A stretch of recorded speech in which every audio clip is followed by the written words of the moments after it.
Journey through time to relive those iconic moments. Welcome to RTW Rewind, where old school rules. So, without any further delay, let's introduce you to the host of the show, Rob Francois. Hey guys, welcome back to RTW Rewind. I am your host, Radicalized Rob Francois. I hope everybody's doing well all around the world, especially y'all right here, hanging out early on Hameen Media Group, youtube.com/Hameen Media Group. We got Canada Spaceman. We got, who else I see here? We got Media M5. Media M5 is drunk right now, Vet. So he was here early because I happened to put on Twitter that we'll be starting at 7, but I live in Central Standard Time, and the rest of the world thinks it's Eastern Time. But that's my bad. But we're already 5 strong here on the Hameen Media Group. The Vet returns. Welcome back to RTW Rewind. I'm sorry you had to put up with Ray this morning, but now you're gonna have fun. What's up, Vet? Looking forward to it, man. And just like I said to Ray, I gotta congratulate you on your great job on your Crown Jewel review. I really enjoyed it, even though I disagreed with literally almost everything you guys said. But except for maybe the women's match being not that good. Yes, I'll agree with that. Yes. But you know, it happens sometimes. Sometimes it happens when you try too hard and you try for an A+ and you get a D.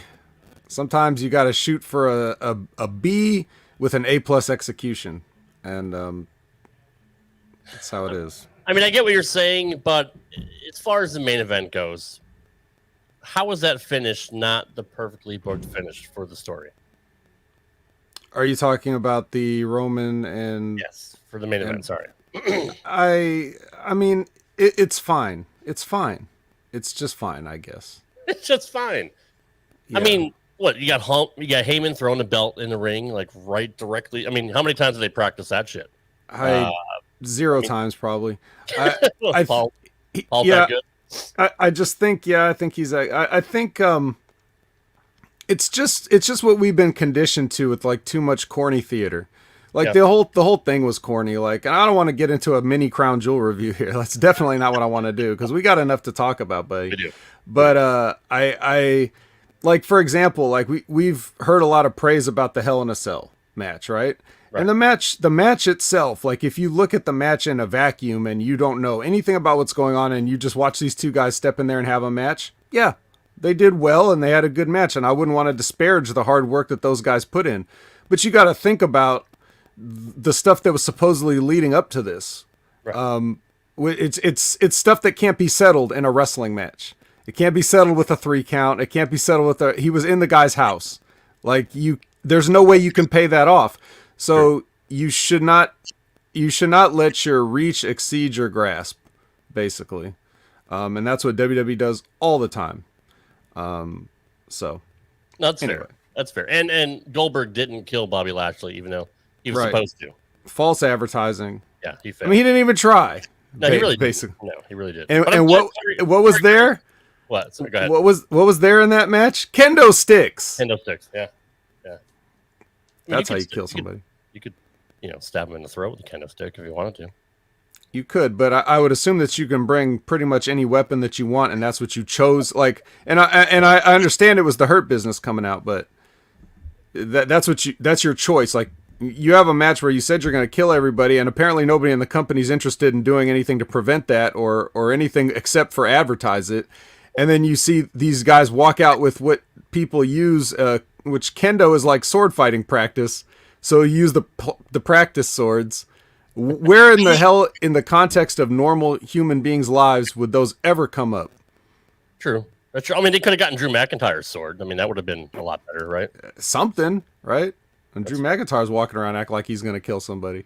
That's fair. But Corey Graves was very concerned over Bobby Lashley to make sure the camera checked on him, to make sure he was not dead. Yeah. Well, okay. I'm concerned that we're wasting 5 minutes on this shit. Fair enough. Kick us off, Rob. What are we doing? Why am I here today? Because I like doing shows with you. That's Thanks. Yeah. Thanks, man. All right. Well, this was fun, and I will see you next time. All right, you can follow him on Opinion Haver on Twitter. So we're gonna wrap up the last show that you're on. Tie a little bow to it, as Conrad likes to say. You have a annex of comedy movies that we forgot to mention. We're just really ran out of time because there's so many of them.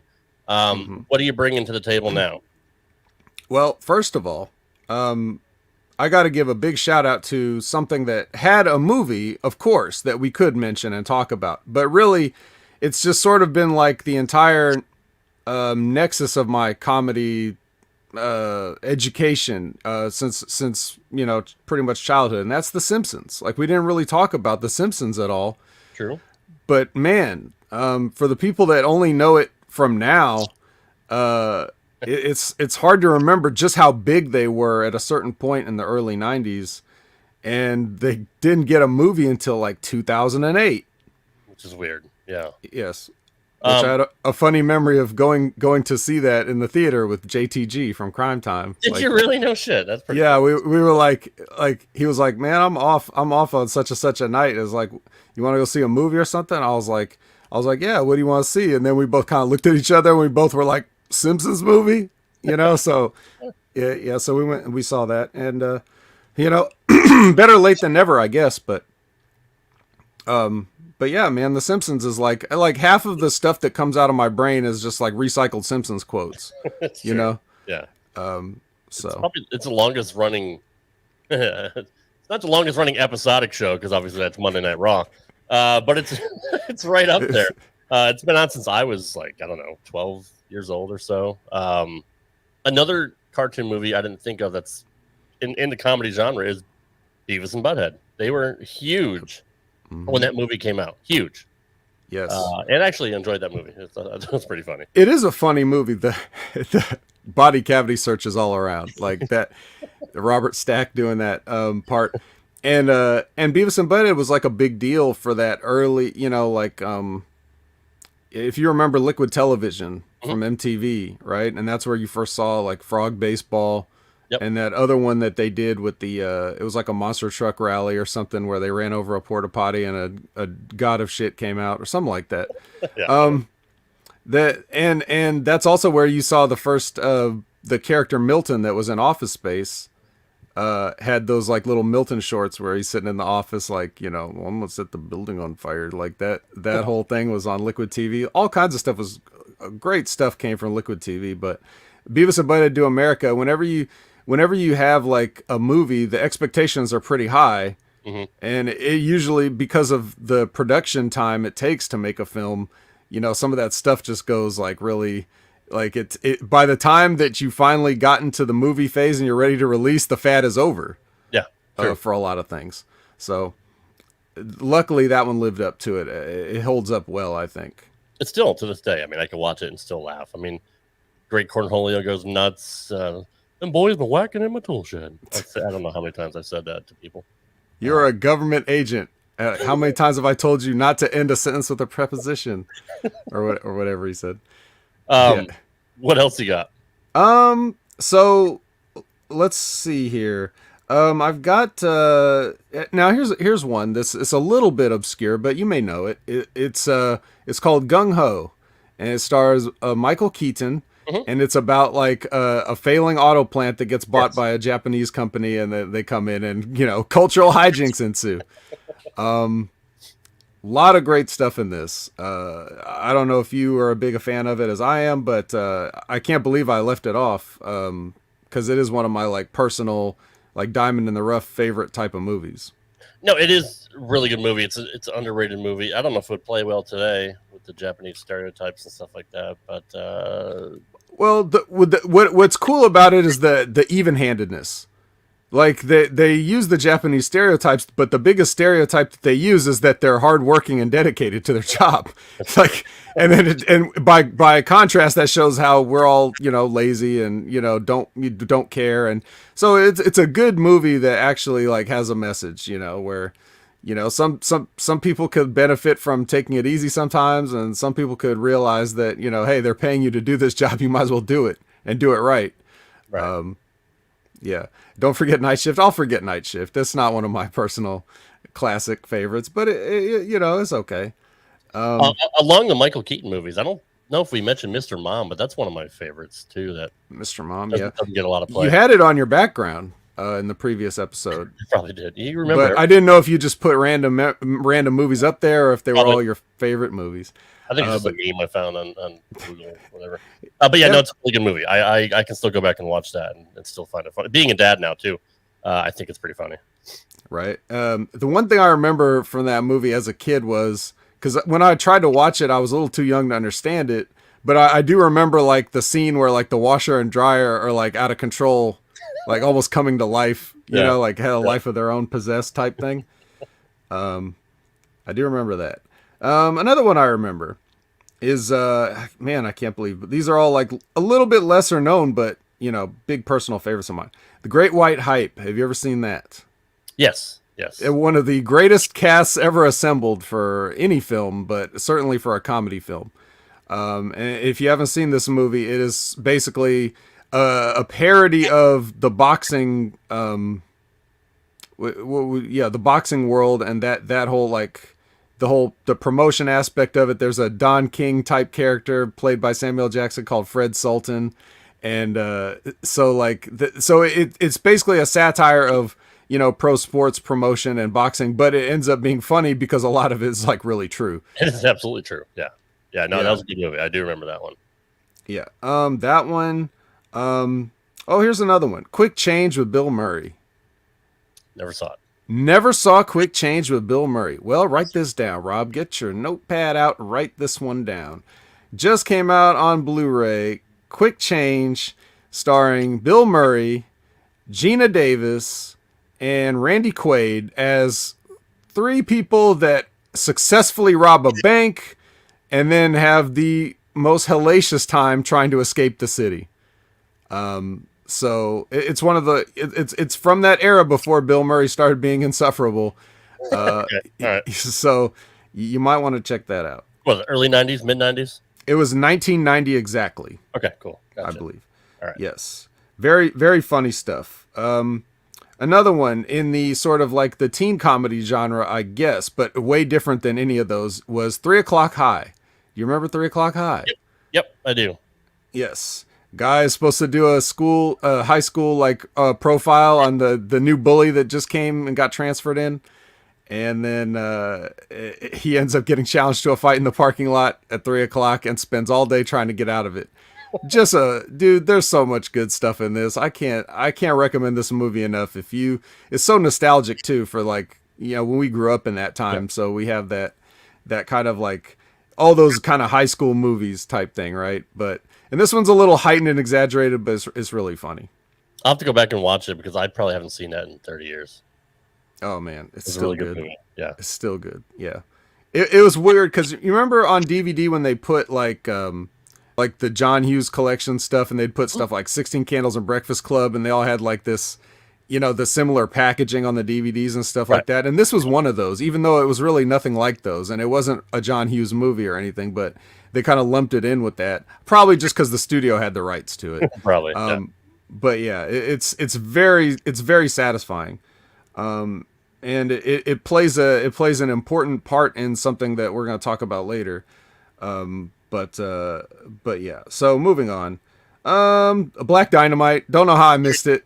That is 100% should be on anybody's great comedy list. Yes. I don't know how I missed it. It's probably because I lent it to somebody and it wasn't sitting on my shelf at the time when I was looking through my stuff.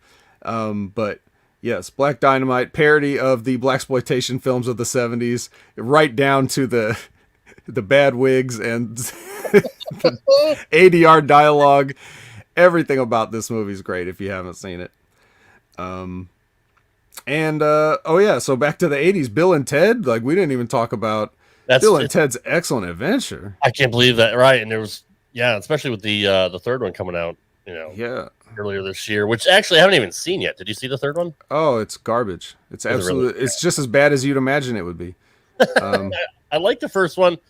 I wasn't great on the second one, but the first one for me still holds up. I mean, and I love George Carlin too. He played a great role. Right.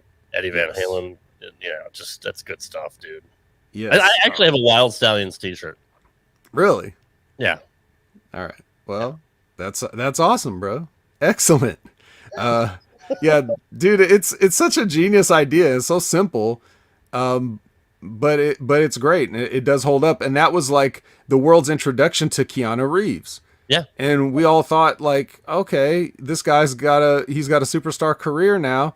And he was just Ted the entire time in his career. And now we realize that that's just how he is. He wasn't playing a part in that movie. Oh, that's him. But even now, like when you go and you see the new one, it's just sad. Like this is you, and it's still sad somehow that you're doing this.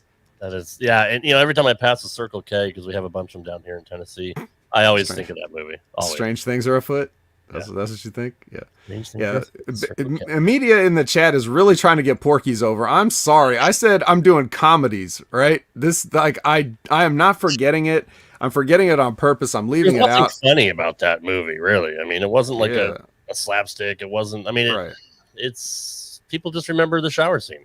Right. Porky's was when kids couldn't get porn, but we tried to get the closest thing that we could. That's what Porky's was. Pretty much. And there was a lot of movies like that. There's like a ton of movies in the 80s like that. Like all those 80s comedies where it's just about tits.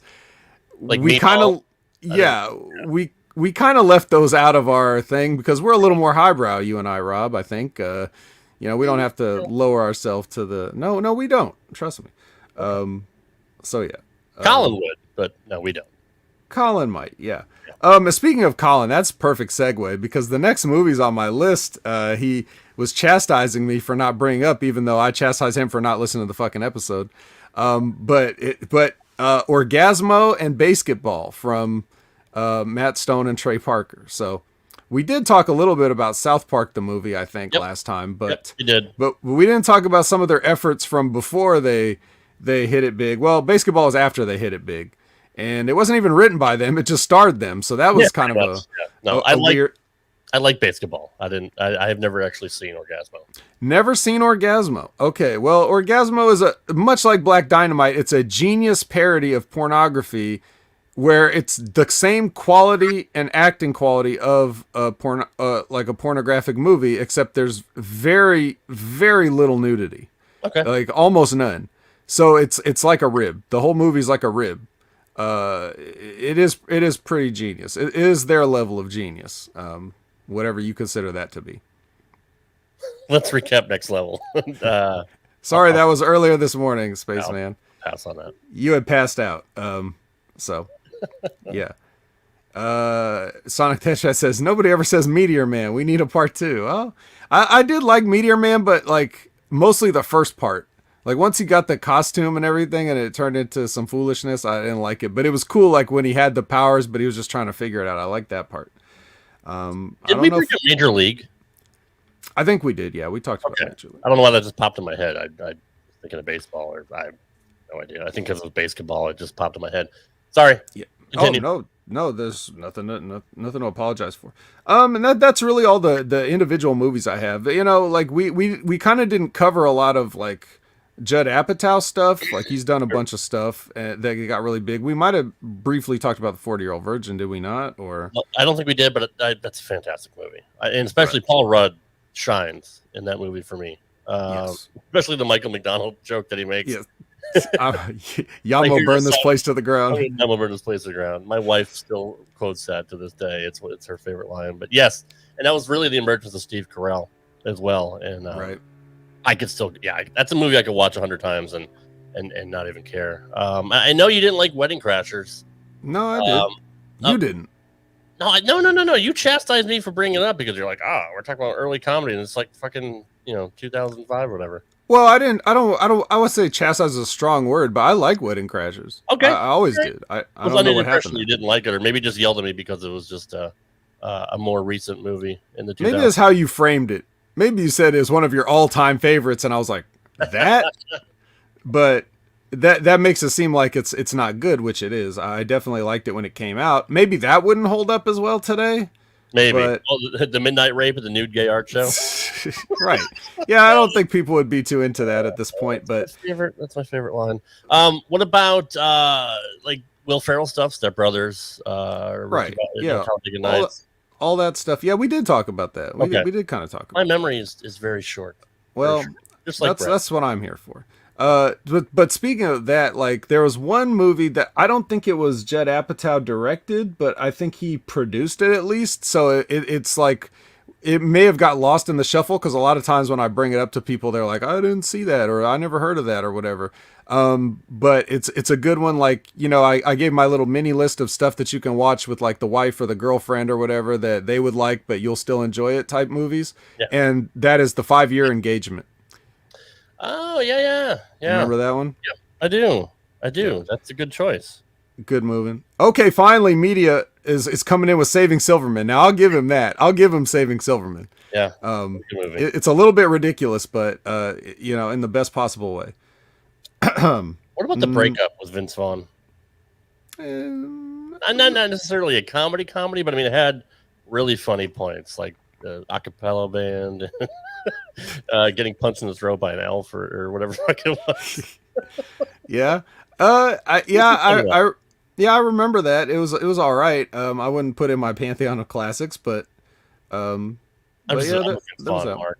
So it's just Vince Vaughn's great, and like we talked about Swingers and Made, and Vince Vaughn's at like a different level, but you know then he kind of got studio movie pigeonholed, and they just started giving him paychecks and having him show up, and he's just doing basic stuff that anybody could do, you know. But it's those scenes where he like goes off on those crazy monologues and stuff that's where he really shines, you know. That's true. One question I do want to ask you before we wrap this part up and move on to the anniversaries. Sure. Are you a fan of comedy in movies that aren't necessarily comedies, specifically Star Wars, the newer Star Wars? The new jokes that were kind of put in, you know, with Force Awakens, and you know, and I think there was even something in the second movie or the episode 8. You know, I'm talking about like just little kind of one-liners and stuff like that, or making fun of like the dude in the helmet in the beginning of the movie or whatever. I can't remember exactly, but you know what I'm talking about. Yeah, I do. I know what you're talking about, and I think it's kind of like you know, a lot of successful movies these days, they reach like a wide audience, and a lot of them have a lot of, you know, they incorporate a lot of humor into them, even if they're not necessarily marketed as a comedies. But if you look at like the Marvel movies, which make all the money, a lot of those have a good dose of comedy in there, and that's fine. And even Star Wars having a little comedy in it would be fine. Those movies are terrible regardless. Those last 3, and nothing could save them. So adding comedy doesn't really matter at that point. But even back to the original, there's jokes and stuff in the original trilogies and stuff too, just maybe to a lesser extent. But like C3PO and R2D2 are the comic relief in those. Sure. You know, it's just like, I don't like you either. You know, like that's their version of comedy, but it doesn't seem so forced, I guess, compared to some of the newer stuff. So I see where you're coming from, but the only rule for comedy for me is if it's funny. And sometimes they try too hard and it can still be funny, but just a little bit out of place. So timing's everything in comedy. That is true. And I was going to bring up the Marvel stuff too, because there are points like in the Avengers where there's some funny shit in that too. And I mean, I'm a big Paul Rudd fan too. So when you're right, when done right, and if it just kind of, you know, takes the levity out of everything and like just kind of relax, because like there's so much intense shit going on, like especially in the Avengers. To put a little joke in there just to kind of like ease everybody out. You know, I think if it's done right, and you're right, and if it's not forced, it works well. Well, last question. Oh, go ahead. Just on that topic, just to kind of wrap that topic up, but like sometimes you really do need it, because it gets really hard to watch certain things if you don't have a sort of a break in the tension, right? So like, just to use an example of something that's very popular now, not necessarily comedy, but just as something that everybody can kind of say, oh yeah, that's popular, this is in the zeitgeist right this moment, is Squid Game, right? So Squid Game comes from South Korea. Now, I don't know the deal with South Korea, if if I don't know if all the art that we get is just the most fucked up shit ever, or if everything like that is the most fucked up, depressing, disturbing stuff ever. It seems like that's the only stuff that makes it overseas. So I don't know if everything they do is like that, but just what we see, right? So like a big movie that, kind of made some waves and stuff recently was Parasite. And the movies from that director, Juno Bong, like he's done several films that I think are just absolutely fantastic, Parasite included. But he necessarily throws like awkward comedy in there. Not that it's awkward that he threw it in there, but he uses the awkwardness of situations for comedic effect. Right. And he does that because it's just the movies are so tense and so disturbing at times that you just gotta laugh, like it comes out of nowhere. And sometimes that's a way to use it too, to break things up. So I agree. Media M5 is talking about Van Wilder with Ryan Reynolds. I was a fan of that movie, but actually I did want to talk about Ryan Reynolds because I was a huge fan of him on Two Girls and a Guy in a Pizza Place, where the fuck it was, Two Guys and a Girl in a Pizza Place. That was a great show. And that was really his kind of entry into, mainstream stuff. But I think his delivery and his wit is just fantastic. Yeah, you like Ryan Reynolds, eh? You big Ryan Reynolds guy? And he's hot too. So He's pretty damn hot. I'm gonna say I appreciate Ryan Reynolds for what he does, even though a lot of it is the same. This is in that same Keanu Reeves sense. True. That's true. In fact, I would argue that the only time he's ever really put on a performance that's like a non-Ryan Reynolds performance, and people would think I'm crazy for saying this, is Deadpool. Mm-hmm. Like, yes. That was now people are thinking like, oh, that's the perfect part for Ryan Reynolds. But, really, I think he actually put in more of a performance, at least in the first Deadpool, than his usual just sleepwalking through every single, comedy line delivering and just doing his deadpans and stuff like that. So, but yeah, I mean, he's fine. Sure. He's great. Ryan Reynolds. All right. Fair enough. Let's get into the main topic of the show, which is the 40th anniversary of Raiders of the Lost Ark, the 30th anniversary of Street Fighter II, and the 20th anniversary, God damn, I can't believe it's 20 years already, of WrestleMania X7, which many people claim is, right up there with one of the best. That and X8, I believe, is the greatest WrestleManias of all time. Let's start off with Raiders of the Lost Ark. Were you born when this came out? Well, I was technically born.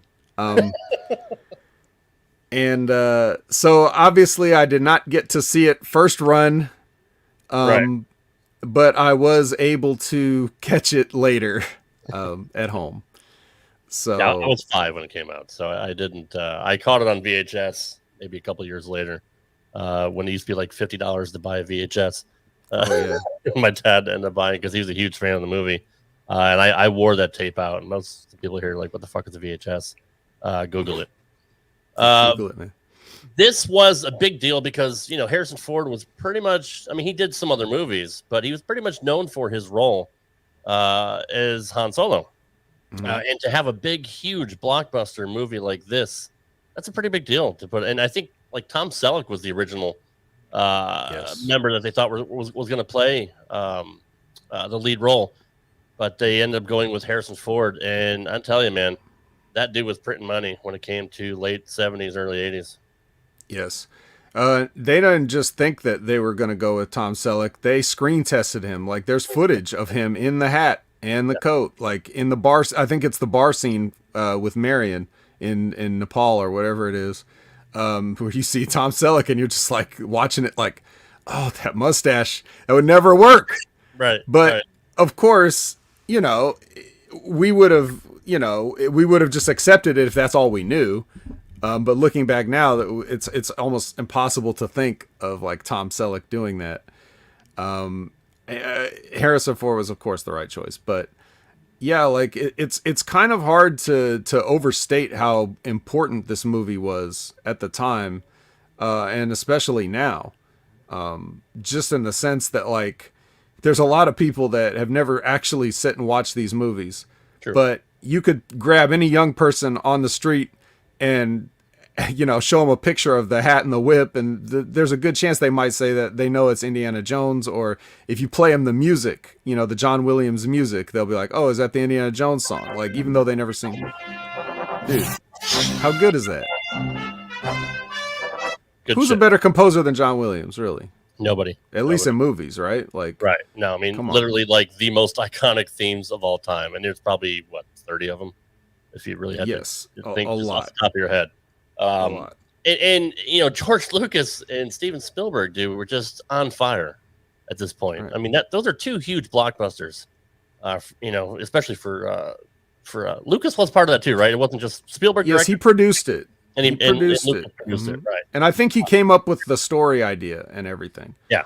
And so like it was definitely a collaborative effort. Knowing what we know about movies and how hard they are to make and how it's a miracle that any of them turn out good. Right. Yeah. It makes you appreciate things like this all the more. And before we circle back to Raiders, let's talk about how the franchise sort of went out, right? Like, so we had the Temple of Doom was next, and that movie was set 1 year before the events of Raiders of the Lost Ark. So a prequel in a way, but not in any significant way that mattered, right? In fact, it actually caused more complications. It's like, what happened to Short Round in 1 year? Exactly. Continuity. Right. Yeah. Yeah. And stuff like that. But, that movie is, I think, almost single-handedly responsible for the creation of the PG-13 rating, because up to that point, there was nothing between a PG and an R, That's true. So that was one of the ones that pushed it over the line. It was either that or Gremlins. I remember, like, around that time, that's when that rating system first came out. And it's probably single-handedly responsible for Kano in Mortal Kombat. Yes, probably, because when you're ripping dudes' hearts out, and all kinds of crazy stuff, eating monkey brains, like there's like the black sleep voodoo stuff that they have in there, which, like, is that even India related? Do they even know what the cultures are that they're doing? But so somewhat problematic again in this day and age, if you want to. But it's still a great movie, I thought. Even though a lot of people don't like it as much. And then later on, we got the Holy Grail, Indiana Jones and the Holy Grail, or whatever it's called. The Crusade or something. Yeah, The Last Crusade, yeah. Last Crusade, that's what it was, yeah. Yeah, what was I thinking? I should know that. That's the first one I did get to see in the theaters that I was old enough to see. And that was a little bit more of a return to form, Yes, Nazis are back. Thank God Nazis are back. Fuck. Yeah. Oh man, we got to make a 2021 Indiana Jones, right? Right. God damn, they played such a great part in the first one. I'm so glad that the Nazis came back to pick up the franchise again. What did you think about Sean Connery being in the movie? Well, his character was great. I mean, a lot has been said about that. He was barely older than Harrison Ford at the time, but I mean, he played old, and he had so many, like, there's a lot of great lines that he had in that movie that's just just amazing. Like, when he's talking to, like, when they're in the plane and they're getting shot at or whatever, and he wants his dad to man the machine gun on the back of the plane, and he's like 3:00, Dad, and he's like, looks at his watch, he's like, what happens at 3:00? Like, it's just shit like that. I mean, it's great.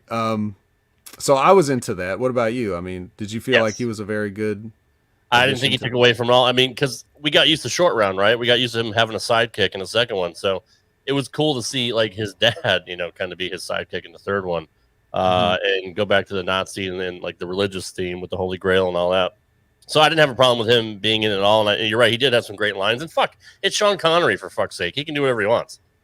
Right.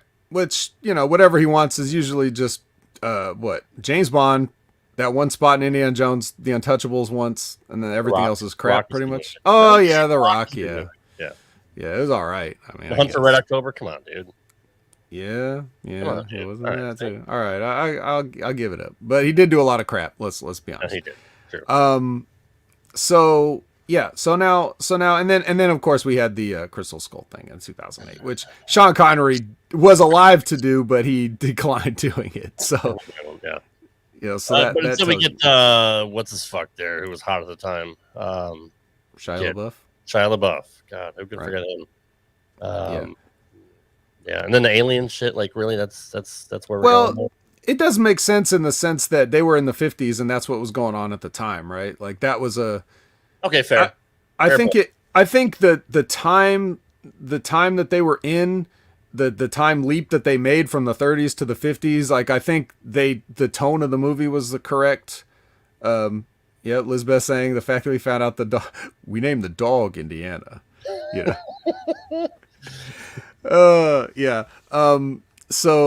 So yeah, just it did fit the theme, I think, and I did like the movie in general. There was just a few things they could have tightened up. Like I know they had a better budget for special effects than that, and I know that, and I think the biggest complaint I had was like just finding out that Indiana Jones has a son. I think they kind of like glossed right over that. Like that should have been like a huge moment. Right. And they were just like, "Oh yeah, what? He's my son." Anyways, back to the adventure. Like, I don't know. Time for that son shit. Father, dad, dad. Jesus Christ, I can't even speak. Father, son. Bonding time. There was no time for that. We gotta go to the next adventure. Right. It's funny. I had the initial box set that was released. I think somewhere around 2000 of the 3 movies, and in the special features. Steven Spielberg mentioned right at the end, and we finalized a new script for the new Indiana Jones, and then it didn't come out for like another fucking 8 years. I don't know what the hell took so long to get it made, but I mean, they were talking about that forever before it actually came out. Yeah, and there's talk about this 5th one forever, and maybe it'll one day come out too. Is there a premise of that one yet? Have they released any details? I'm not sure. They might have, but it could also have been rewritten a couple of times by now. Sure. You would think that they would have a continuation or a torch passing, but I don't know about how Shia's involvement in this is going to be. I really hope he's not this one. I don't know, man. But anyway, back to Raiders, which is the main point. Like, yes. So this movie was huge, and I often say, sorry, that's for later. Where did that come from? I often say Hadouken is what I often say. God bless you. Yes. My hand hit the roadcaster. Just fat fingered it. Sorry. Okay. So I often say, like, people pick their favorite movies and they pick what movies they think are the best, and everybody likes to make top 100 lists or top 10 lists, or that people love lists and they love ranking things.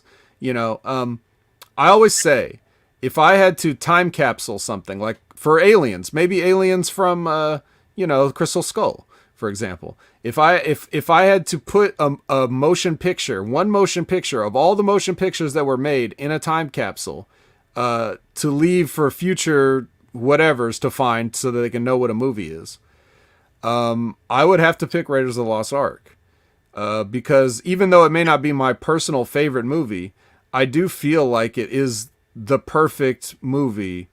It's a perfect example of why people want to be told stories. Because if you break entertainment down, all it is basically tell me a story. Yeah. Whether it's a song, a painting, anything. It's a story that either someone's telling to you or you interpret for yourself, but it's a story.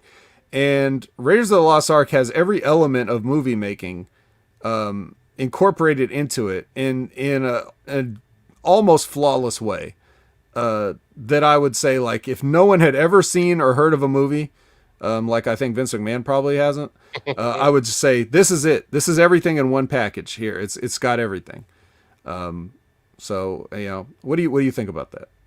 I can't agree more. I mean, what scene has been parodied more than like the boulder scene with him like running from that? I mean, that everybody has done that, right? And like you said before about the outfit with the whip and the vest and all that and the hat, that's Indiana Jones. Everybody knows that. Even I think it even transforms into like this generation. I'm sure there's people that have heard of that, at least if their fathers and mothers did a good job of raising them right. I taught them about the older classics. It's a movie that I can still go back and watch now and just kind of get that nostalgic feel, but still be captivated because of the compelling storyline. I mean, come on, the Nazis, dude, Jesus, right? And taking like just taking like the biblical lore and trying to figure that into like a certain time period and making it make sense. Just like there's a little bit of setup, and then the movie is like back to back to back to back to back to back set piece. It's like the most insane pacing a movie has ever had. It just goes from one action scene to another, like nonstop. Like it does not give you a chance to catch your breath, and all of it is amazing. Like the special effects, the stunts, just it gives you everything that you could possibly want. But it's funny, like the comedy we're talking about. Like there's some, like the bizarre scene with the guy with the sword, and looks like there's going to be a showdown, and then you just there's not. Yeah. Like it's brilliant. But then again, the score, the John Williams score, like all that stuff is good. Not just the main titles, but everything throughout. Mm-hmm. You had a female character that they showed her, like this was back before all this, empowerment and stuff. They showed her to be tough, and she was still in peril, but still tough, know? Yep. And like, so you had your strong female, you had your strong iconic hero, you had your villains that had no redeeming qualities, that you just want to see you just want to see the hero, give them their comeuppance type thing. I mean, what else can you say about it? Like you can talk about this movie forever and without break it down scene by scene, and people have, of just how amazing it is. Even the introduction, like you're saying, like with it's literally a silhouette. Like when you see Indiana Jones, you see the shadow of him standing there, and he doesn't say anything. It's the guides, and the guy tries to pull a fast one on him and pull the gun on him, and he whips the gun out of his hand. Doesn't say a word. Like he almost doesn't say a word for several minutes into the film, right? Sure. And it's just like that's how you intro a character. And there's tension built like right away, with this, right. They take it right on, putting a sandbag on it, and it's like, then he gives a little smile, like, yeah, I got it. Yep, got it. No, you didn't. Yeah. Yep. It's just perfect. Like everything about it, it is a perfect film, I think. And it's amazing because it's also like George Lucas likes to, in his movies, he would do homages to the stuff that he grew up on, right? So when he makes Star Wars, he's thinking of The Hidden Fortress, like by Kurosawa. Are you familiar with that film? No, not at all. Okay, so it's basically about these two guys that have to escort a princess in one of those, like, those palanquin things that they would carry royalty. Yeah. It's like a box on sticks and you carry them. Oh, like Macho King and Sherry. Yeah. Kinda, yeah. Except they sit in the thing, like in the box, and he would sit on a throne, right? Gotcha. But yeah, it's the same idea. So it's like a story like where these two are kind of like the C-3PO and R2-D2, if you will, of their movie. Excellent film. Anybody that has not seen it should check it out. But yeah, he takes it from and not necessarily obvious inspiration.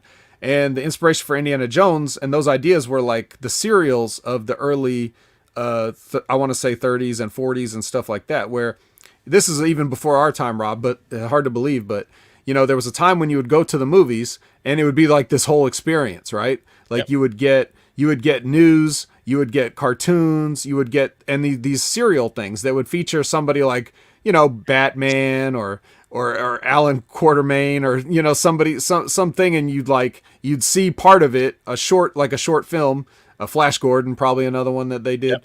And then you'd go back and see the part 2, whatever the next movie is that comes out next week. So it was a serialized story in a way to get you, a gimmick to get you back to the theaters, right? But it was very popular. So George Lucas was like, all right, what if whole movie of these? And then that's basically where Indiana Jones comes from. So it's paying an homage to like an old style of things. But it was just what, even though I was just born, I can't be positive, but I think it was just what 1981 needed. And it still endures to this day. So I can't put it over enough, but I agree. And my favorite line is this one. There's a big snake in the plane, Jock! Oh, that's just my pet snake, Reggie! I hate snakes, Jock! I hate them! Come on, show a little backbone, will ya? That's the comedy that's done well, like we were talking about earlier. Like that's just the perfect That's spot. just my pet snake, Reggie. Reggie. Like, oh, of course it is. Of course it's Reggie. You like the scene too, like where he's coming down the hill being chased by the entire native tribe, and Jacques is on the he's like on the pontoon fishing, and like he's looking at these guys getting ready to kill Indiana, and he's like looking at him and back at the fish, and looking at him and back at the fish, like, do I catch this fish or do I save my friend's life? And he was yelling, "Start the plane! Start the plane! Start the plane!" Oh man, so good. It was a good movie.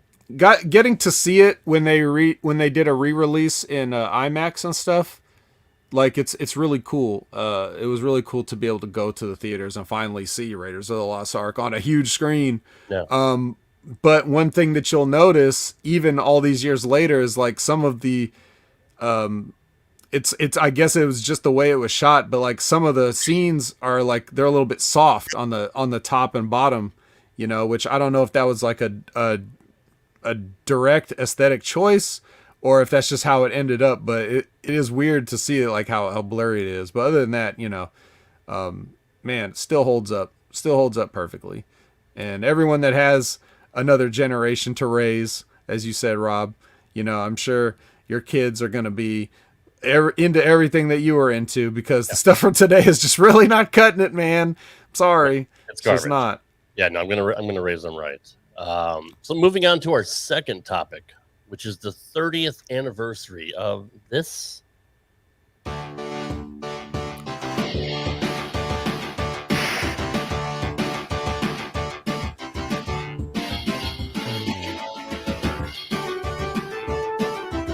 I mean, who can forget that, right? I mean, just you remember the opening arcade screen of like the two guys fighting and all that, and and all, like it's just something you'll never forget.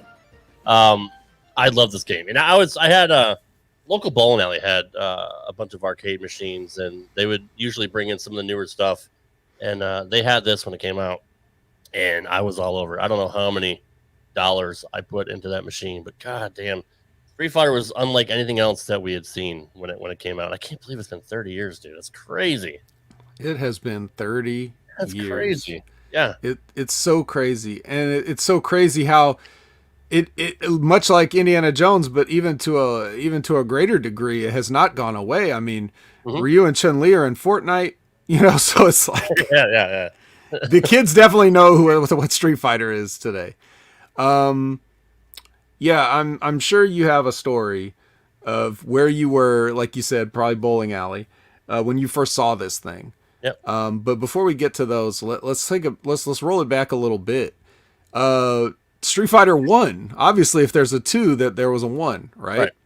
Do you have any memories of Street Fighter 1? Zero memories. Never played it. To this day, I've never played it. Yeah. Have you seen it at least? No, I should look it up on YouTube, because no, I've never went down that rabbit hole to see what it was like. I just picked up from 2, and you know, I was on from there. Super Street Fighter, you know, Turbo, Alpha, all that shit. No, never saw the first one. Did you play the first one? Yes. So the first one was where my love of Street Fighter as a franchise came from originally, because there was nothing like it up to that point. Nothing quite like it. Like there were precursors to yes, Sonic is right. Street Fighter 1 is ass, but I'm getting to that. I'm building to it. I got to build good storytelling, right? Right. So there wasn't anything that you would call like what we know today as a fighting game. There were little like hints of it. Like Ray was talking about Black Belt, you know, having it's like transitioning for boss stages into like a side, you know, a 1v1 type thing. Right. And Karate Champ, if you remember Karate Champ. I love Karate Champ. Right. Which makes a cameo in the great 1987 film Bloodsport, which coincidentally, that's the year Street Fighter 1 was released in the US, was 87. Kumite. Yes. So Karate Champ was, you know, you took two identical guys, with one with a white gi and one with a red gi, much like Ryu and Ken ended up being. But that was it. Like it was kind of jank, and it didn't really, you know, it didn't have the level of control that we would, you know, come to expect from modern fighting games, right? So it was just like, very, very overly complicated, yet the game was too simple to handle all the complicated stuff they programmed into it.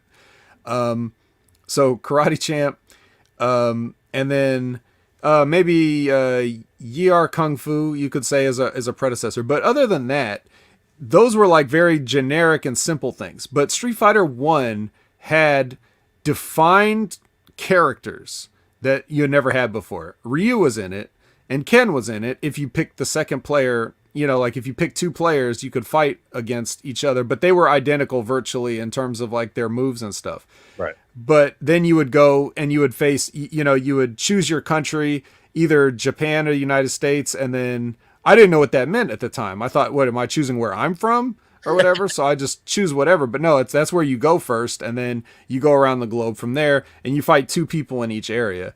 And so there were like, you know, they had your, when I saw it, they had the 6-button layout that we all know today and that a lot of fighters still use.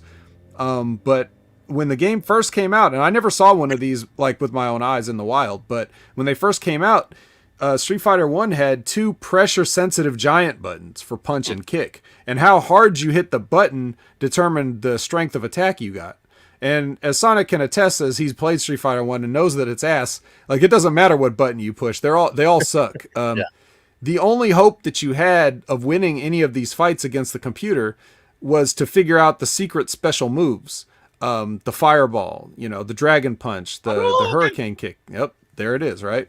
And nowhere did anybody ever tell you these moves. They were, you know, like they were secret.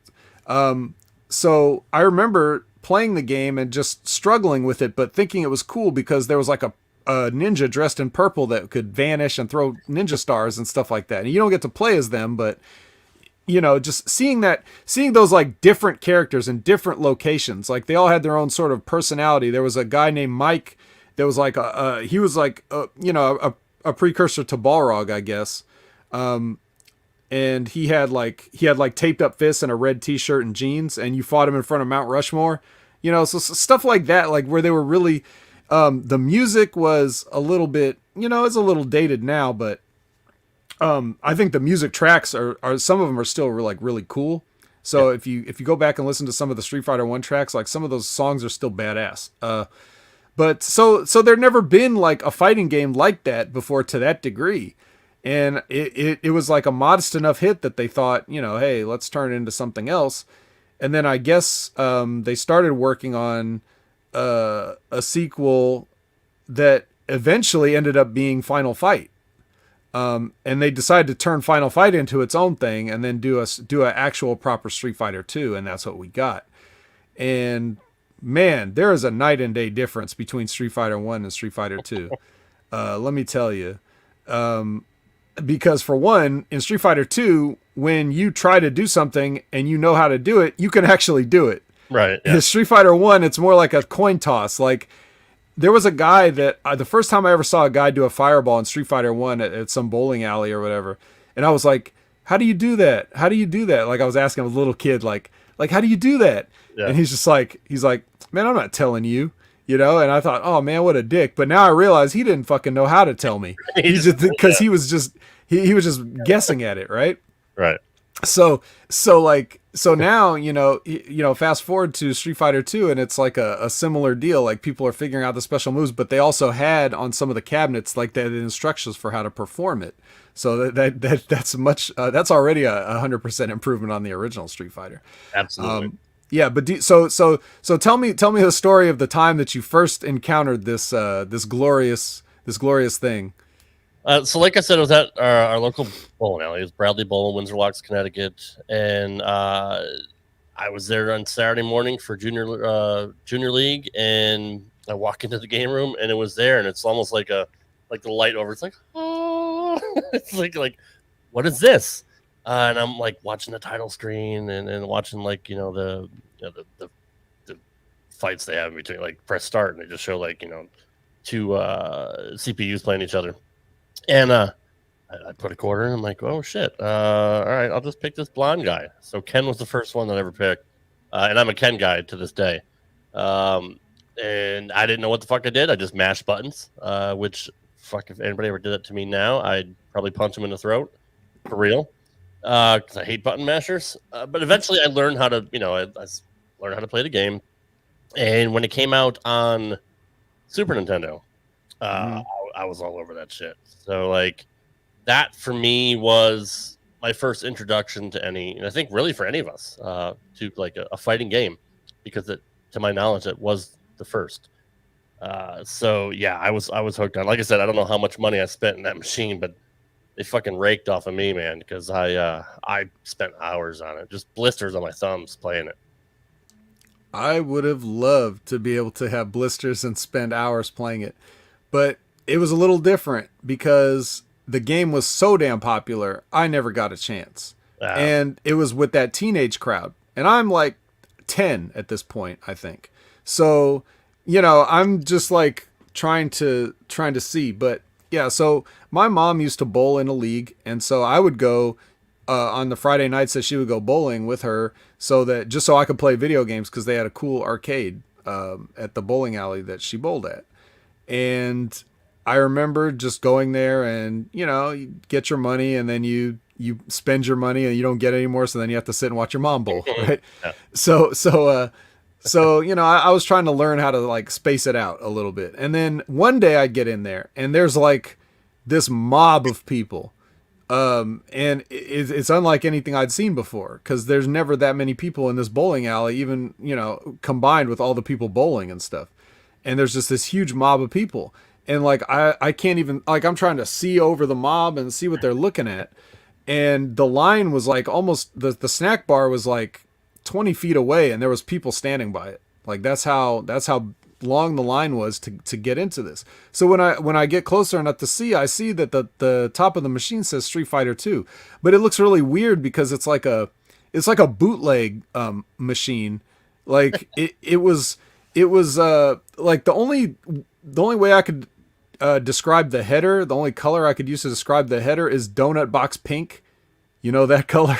Yep. Yeah. And It was like someone had just typed out in some random font Street Fighter 2 and slipped it in there. So it was very unofficial looking. And the cabinet that they had was like one of those cabinets where it was like two cabinets like fused together. So each person had their own whole screen and joysticks and stuff. Yeah. So they weren't.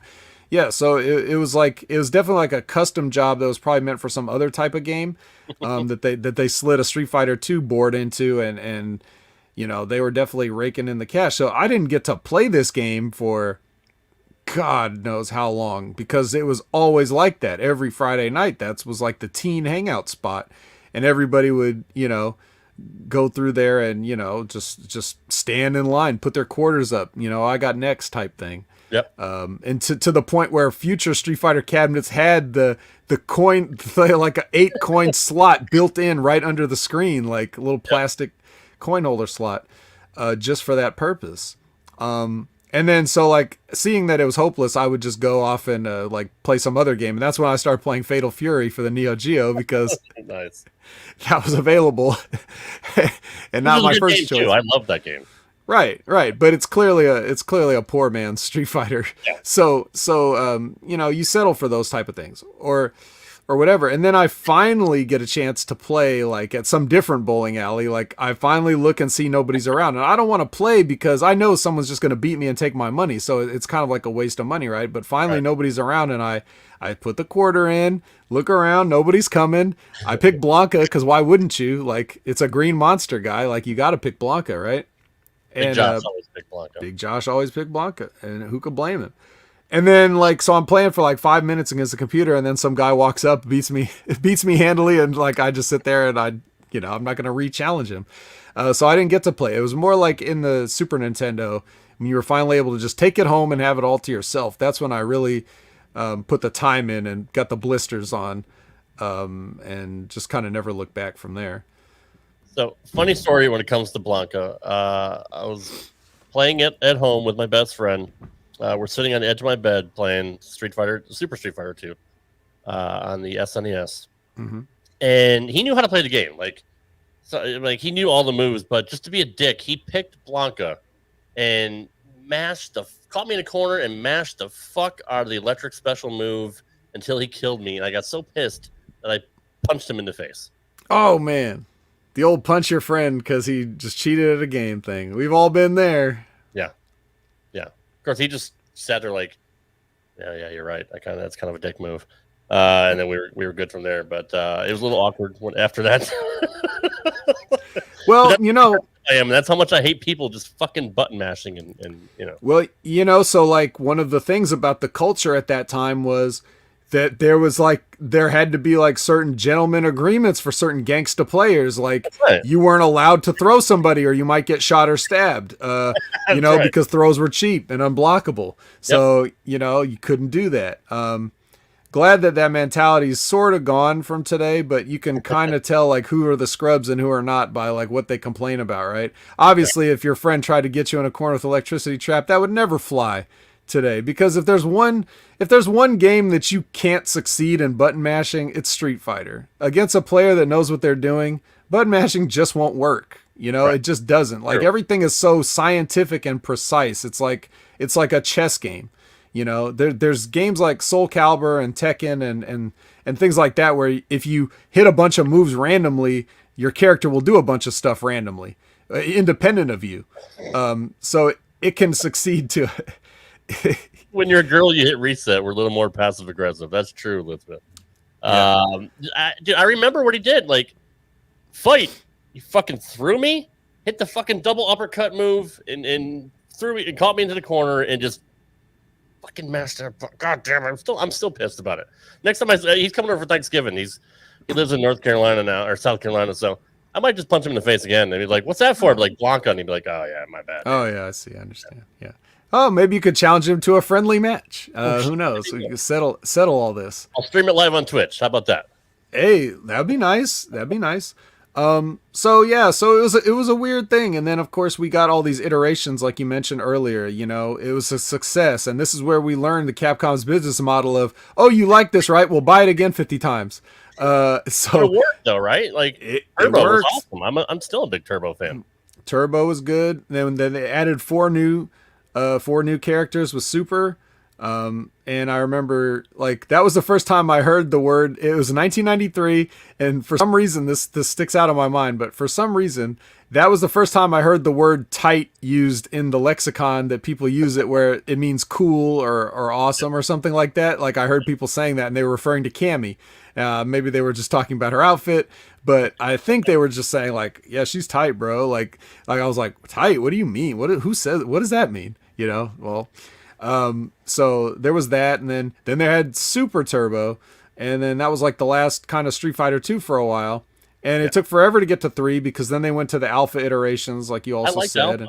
Those games were really cool. All those games were cool. Street Fighter 3 came out, killed the franchise because they made some weird choices, and even though it's a great game and a lot of people like hold that as the pinnacle of 2D fighting to this day as far as competitive fighters go, the Third Strike version, at the time, people just weren't having it, and it was way too complex for them, and they had been waiting so long that they just didn't care. So, kind of torpedoed the franchise at the time. Street Fighter 4 came back in a big way in 2009, and that was kind of like a little bit of a return to Street Fighter 2 with a modern twist. Like, I remember when the game first came out, I just got online and started playing, and I was just playing Street Fighter 2, basically. I didn't know how the Street Fighter 4 mechanics worked. I just picked the characters I knew and played like I always knew, and I got a pretty decent win rate. Yeah. And then as people figured out the game, that's when you face the online psychopaths of today that have nothing else to do, then your win rate percentage goes down quite a bit, but nonetheless, and then Street Fighter 5 basically killed the franchise again, and people are very upset with it. But Xavier Woods is a big fan of that game too, and Omega and all them. They like Street Fighter 5. I don't know why. I didn't like it. I wanted to like it. I gave it more than a chance. I sunk a lot of money into it. And it was something that they promised to be like games as a service type thing where you support it over seasons and stuff like that. And I thought that's a fine idea. But ultimately what killed it was the online and some of the presentation and the structure of the whole thing. Like the net code is terrible. So like there's no way to filter it. Like Tekken 7 added a thing in there, like it didn't launch with Tekken 7, but they added it eventually, where you can see if the person that you're connected to is on Wi-Fi or not. So you can be like, peace, like I'm not playing this guy, right? That should be standard in every game and should have been ever since online came out. You should be able to see like I'm not going to play this guy that's like on a Brazilian Starbucks, like connection. Yeah. I'm not doing it. So yeah. Sonic says, you don't want it with me with my Cammy son. We'll see about that, Sonic. You may get me to dust off the games. I'm not too bad. I even took it to the point with Street Fighter V. I even took it to the point of being like literally competitive. There was majors that came to my city, and I went and I competed in them. I didn't do great, but it did let me know like the difference between. So for example, I played against Infiltration, who, if anybody knows who Infiltration is, he's an Evo champion in Street Fighter 4, and I believe he won Evo Street Fighter 5 as well. So the year that I played him, he went on to win Street Fighter 5, basically. Like whatever the top prize that you can win in the world in video games at it. And that was the first time that I ever played against somebody in a Street Fighter game where I could feel the gulf of skill between like the players. Yeah. And I've been double perfected by guys in the past that I felt like I had more of a chance against than Infiltration. It was like he could have played me in his sleep. He knew everywhere I was going to be before I was going to be there, and knew everything to do. And I was just like, yep, that's a Korean guy for you. They will put in that insane time, and even if I put in the same amount of time as him, I would never have been as good at him as him at that game. So I've played at like world championship caliber opponents and stuff like that. And I don't consider myself like a very good player, but when it comes back to the old Street Fighter 2, if I could just take it back to basics every once in a while, it's fun to just throw the game on and just play through it. And just remember like a simpler time before they added in all the speed and the super moves and the different crazy combo counters and like a million characters. I'm pretty proficient with the entire cast. I don't know if you always just stuck with Ken, but I branched out and I can play anybody like at a high level pretty much. I would dabble into Ryu a little bit. I like Guile. Guile was fun to use. I used Zangief a couple times just because of the wrestling shit, because I was a wrestling fan. But never was a big Chun-Li fan. Dalsim was cool because you can kind of get cheap with him too, with the long reach and all that shit, and his special moves are cool. But when you were able to play as the bosses, I was a Vega guy. Like, ooh yeah, Vega was the shit. Like just being able to like climb the cage and jump around and fucking German suplex people. That was cool for me.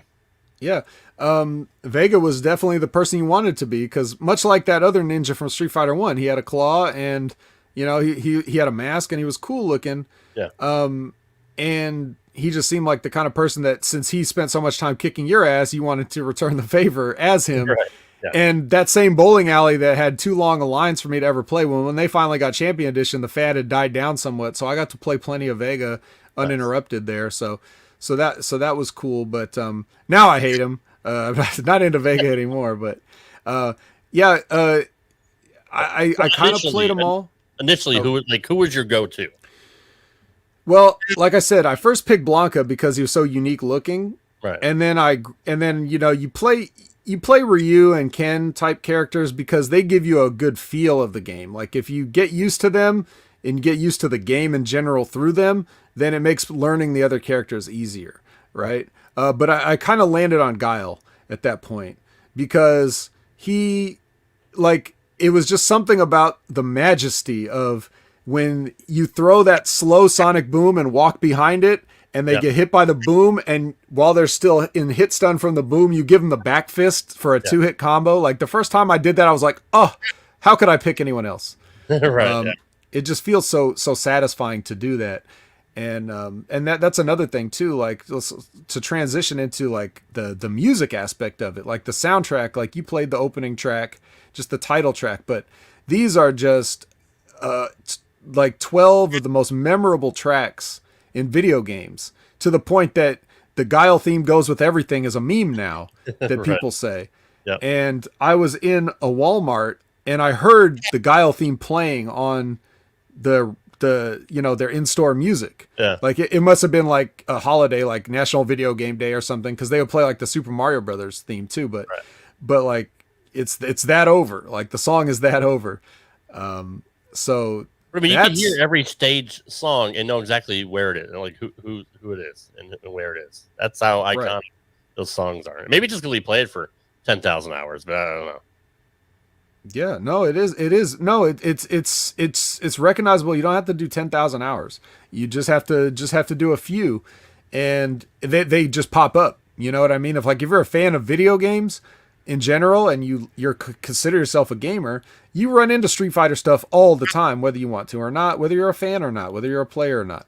So it's become iconic in a lot of ways. It all branched from Street Fighter 2. It kind of just it started a craze. It started a fighting game craze, because after this came out, a bunch of more clones popped out. They were already working on Fatal Fury, so I'm not going to consider that a clone, even though it's obviously the guy. I think one of the guys from Capcom went to SNK and started developing that. So that would have beat Street Fighter 2 to the punch, but yeah, they made their own whole game. And there's a whole bunch of stuff that we could talk about the history of Street Fighter 2 and the making of it, but just the impact that it had and continues to have to this day is it's hard to believe it's been 30 years, but man, it in some ways it feels like it was just yesterday because it's still here. It's still kind of here. So, but yeah, it's awesome to be sure. It's still fun to play. I mean, that's the great thing about video games is, a lot of them still hold up. Maybe not for the younger generation. I don't think they'd want to go back and play NES games, whatever.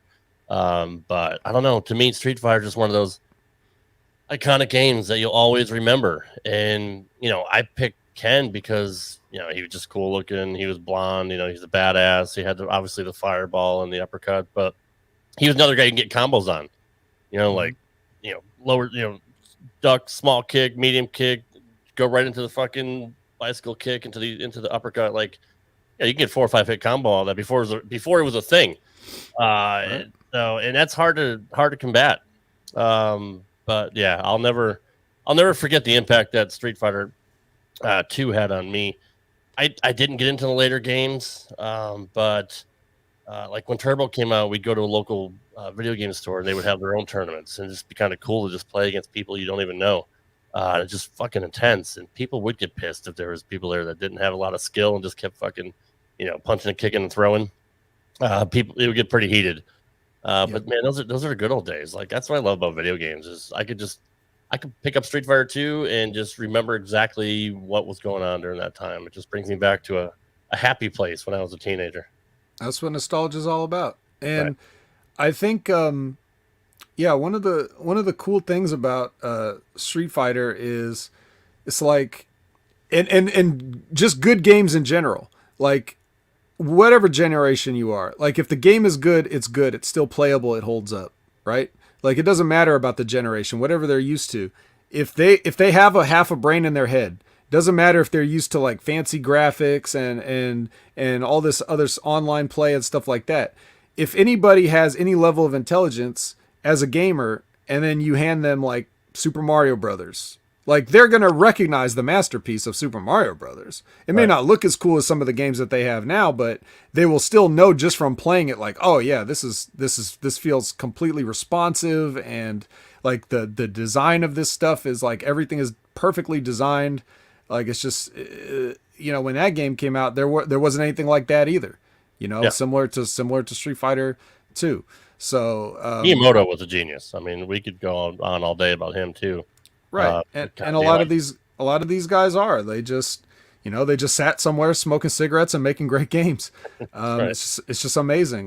But yeah, so I would recommend, like, if you guys want to play on a modern system, they have the, I think it's the Street Fighter 30th anniversary collection that you can buy on PlayStation, Xbox, all those, and they've got like it's like a ROM of every arcade game. So they didn't have like some of the home versions would have like different tweaks that they had to it. like Street Fighter Alpha 3 had like the PlayStation version had like, world tour modes and extra stuff like that. So this is just ROMs of just the arcade boards. So if you want to go and just have every Street Fighter iteration from Street Fighter 1 to Street Fighter 3 Third Strike, and on sale, it's probably like $20, $15 or something. But even at full price, I think it's like $30 or something like that. So, go relive your childhood with a Street Fighter 30th Anniversary Collection on modern systems. Moving on to our third and final topic. Again, I can't believe it's been 20 years. The 20th anniversary of WrestleMania X7 from Houston, Texas, in the Astrodome. It's not my favorite WrestleMania, but a lot of people consider it to be their favorite. But a stacked card, especially with the main event being Rock and Austin. Before we kind of break it down, I'll just skip right ahead. Were you a fan of Austin turning heel? At the time, no, I don't think anybody was. And in retrospect, I could see how it didn't really work out. It did, but if you want to take it back to your original question about, do you think comedy has a place in... we got a lot of comedic stuff with this heel Austin. We did. That stuff was fantastic. Right, yeah. So it ended up working out in a way. But I know Steve regrets it now, and a lot of other people look back on it and say they shouldn't have done it because there was still a lot of more mileage to go. Well, that's what I hear guys say. I hear guys like Bruce Pritchard or Jim Ross or whoever it is, say that they had more mileage with Steve Austin as a face. And I'm not sure they did. I feel like they kind of did everything that they could do up to that point as well. But what they didn't do, which I think Jim Ross also points out, is they didn't have any heels developed for him to go through.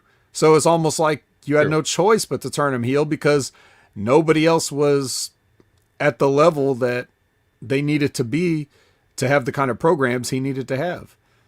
Aligning him with Vince, I mean, that's pretty much the only thing they could have done at that point, right? Because, Vince was so hated. And they had the epic feud, which will never, ever be duplicated. Ever. You'll never, ever see anything that good again. I guess that's the only choice that they had was to beat the fuck out of Rock there and then, shake hands with the devil. Yeah, in retrospect, it seems like that was the only choice they had. Now, of course, it wasn't, but it seems like it. Like just knowing what we know now and how everything played out, hindsight being what it is. Yeah, but I mean, they did go there, and at first, like a lot of people, I kind of farted at it, as Jim Cornette might say, but I grew to enjoy the heel Austin over time. I mean, he tried very hard to get over. I mean, just beating the shit out of the Hardys with a chair, beating the shit out of Lita with a chair, which is something you couldn't even do nowadays, unless you're an Impact. And sing songs and playing guitar. Right. Beating JR up in his hometown. They're best friends. Not like he really had to do some low down shit to try to get over his heel because he's fucking Steve Austin. And he wasn't a clean cut white meat baby face to begin with. So people loved that edgy, Steve Austin that nobody knew what he was going to do, the rattlesnake, So I mean, he really had to kind of just do some dastardly shit to try to get over as a heel, and then for whatever reason, I guess just because of how beloved he was, it just never worked. Right. You did. I mean, when you build up a certain level of goodwill, it's hard to turn the fans against you. Right. And the reason being is because nobody believes this shit anymore. Yeah. If people thought that this was half-ass real, then they wouldn't like the things that Austin was doing. But because they know that they're just playing along, they're like, I'm just entertained by it, and that's right. That's why the business is where it is today.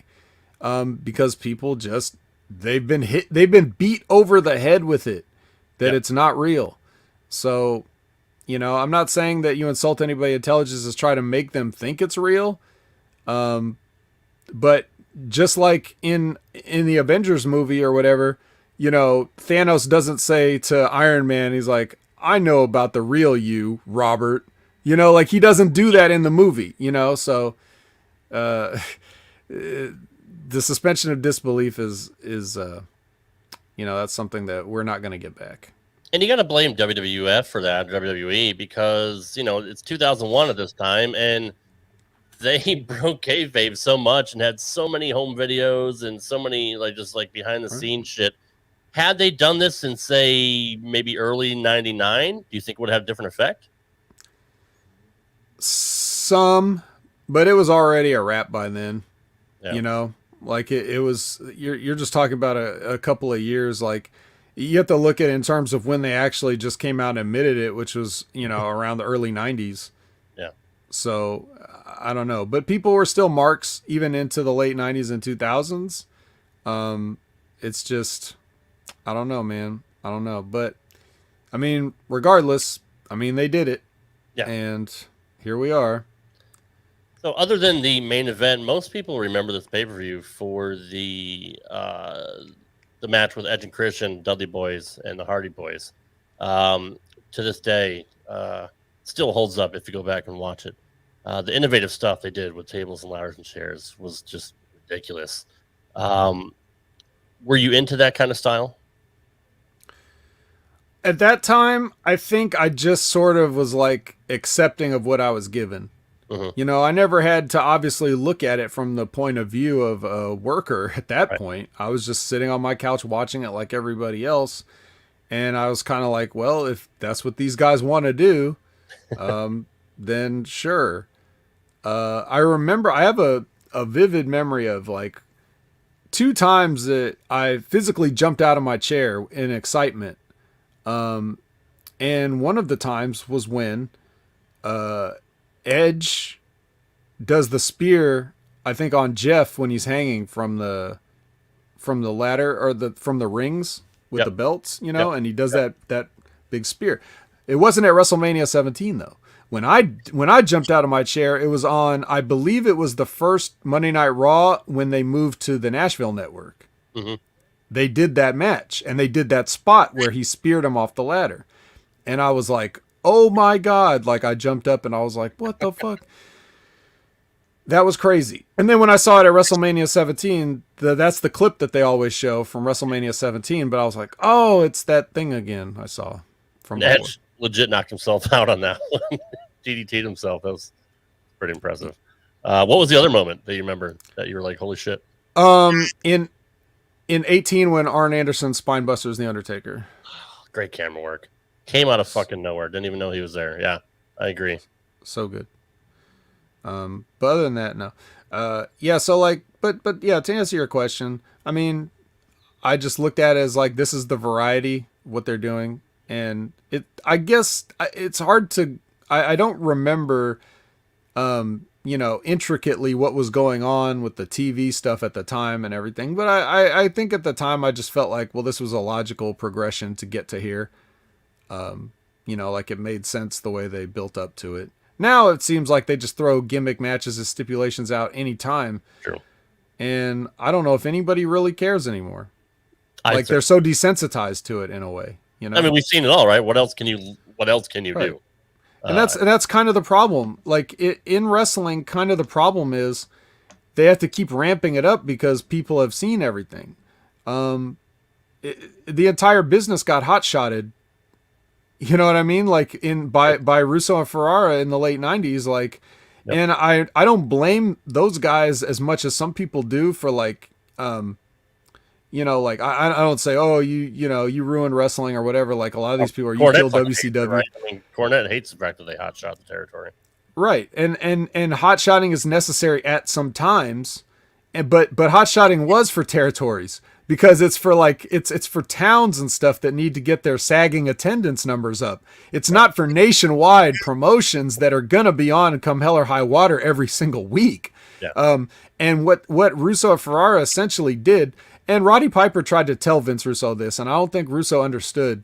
It was back when Roddy had a podcast, Mm-hmm. and he had Russo as a guest on there. I don't know if you ever heard that, but he was trying to explain to him that whatever Russo called Crash TV was just hot shotting, and that eventually, if you keep going down that road, you run out of everything way faster than you would if you had just, it's okay to just have some off weeks or something where it's not the most amazing week of television ever, because you have to save something for later. Yeah. And essentially those guys hot-shotted the entire business inside of 2 years, where they ran out of everything. And just look at where we're at today. Like, those guys have a hand in where we're at now. And he's one of the foremost complainers of how the product is now. And part of it is his responsibility, because he raised the expectations of what was supposed to happen with what him and Ed were writing. And now, like, you burn out immediately. He burned out. He left. He went to WCW because he didn't want to do SmackDown, for the same amount of money.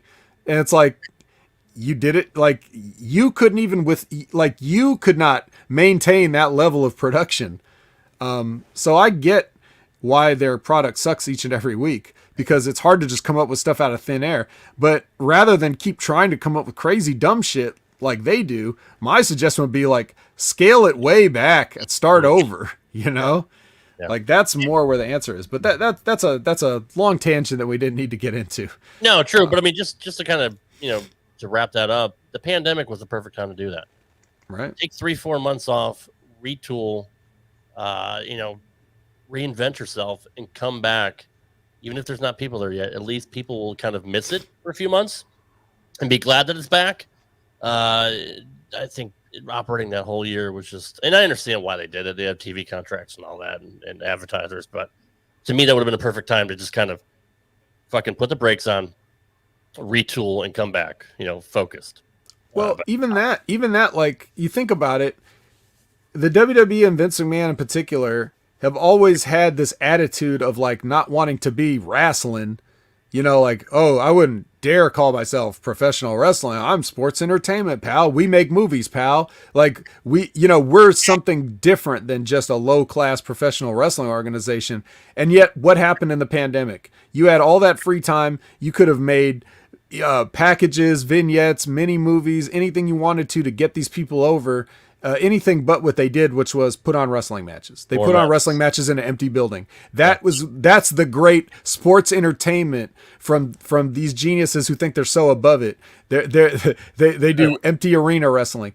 Now you look at what Ring of Honor did, and I get it. They're just Ring of Honor, and nobody probably saw this, but it was very simple. They would have like 1 or 2 matches per show, and they'd have like big, long 5-minute packages introducing like each person and letting them talk and getting them over and stuff like that. And I'm not saying that WWE just do exactly that, but anything but empty arena wrestling. Just show off all the great production that you claim that you have and that you put yourself over with, or show all that content that you make for the network. Give us something besides empty arena wrestling, since you're so above it, right? And how many different times can we see Selena Vega and her stable come out during a fucking show and wrestle the same 3 people every week? Like, yeah, I get it. We could see it as many times as it happened. That's how many times we could see it. Getting back to WrestleMania X7, going back and rewatching it as a worker, is there anything that stands out? You're like, that's pretty fucking good. I haven't watched it in a long time. Mm-hmm. I don't know if I've watched the whole thing from top to bottom since it happened. I may have. I've watched certain matches from it. One thing I could say is, like, watching that Rock Austin match, I was like, oh, those guys like to punch, didn't they? My God, it's a whole match of punches. And people were into it because that's how over those guys were. Right. But you couldn't take like, Trent and friggin' Sammy Guevara and throw them out there on Dynamite and just have a 25-minute punching match. Like, people would just be like, what? So it's like it hinged on those guys being as over as they were, that they could get away with having such a low psychology match. Right. And then of course the big twist at the end too is things are very dependent on that. That's what I remember work-wise from that. Just thinking like, man, all they did, they just really just went out there and punched. That's it. Okay. Did you enjoy the stuff with Vince McMahon and Shane McMahon and Linda and, her being comatose and her catatonic and all that? Was that too kind of just hokey for you, or was that this one? I think it was, wasn't it? The one where Linda gets out of the chair and kicks Vince? Shane with Linda defeated Mr. McMahon with Stephanie and Trish. Yeah, that's the one. I mean, everybody's going to remember that moment, but were you a fan of Vince just kind of making out with Trish Stratus every week? I mean, who wouldn't want to do that anyway? But it's the owner of the company, for fuck's sake. That's a pretty convenient creative, wouldn't you say? Yeah, right. Goddamn, pal, here's what we're going to do. I'm going to make out with Trish Stratus, and you're going to love it. Yeah, in front of my wife. Yeah, that's heat, pal. I can't put myself in the mindset of 20-year-old me. Like, I don't remember exactly what I thought about it at the time. I probably just thought the same thing as I did about the TLC match. Like, well, this is what they're giving me, so I mean, what can I do? I can tell you I was never one of those like people that was so invested in all that sports entertainment crap. Like I wasn't like, dude, I gotta tune in next week and see what happens with Triple H and all those people like or Trish Stratus and Vince, and like it wasn't like that. That's for sure. It was more just like as a creature of habit. I was like, well, it's time to watch Raw on Monday, so I'll do it.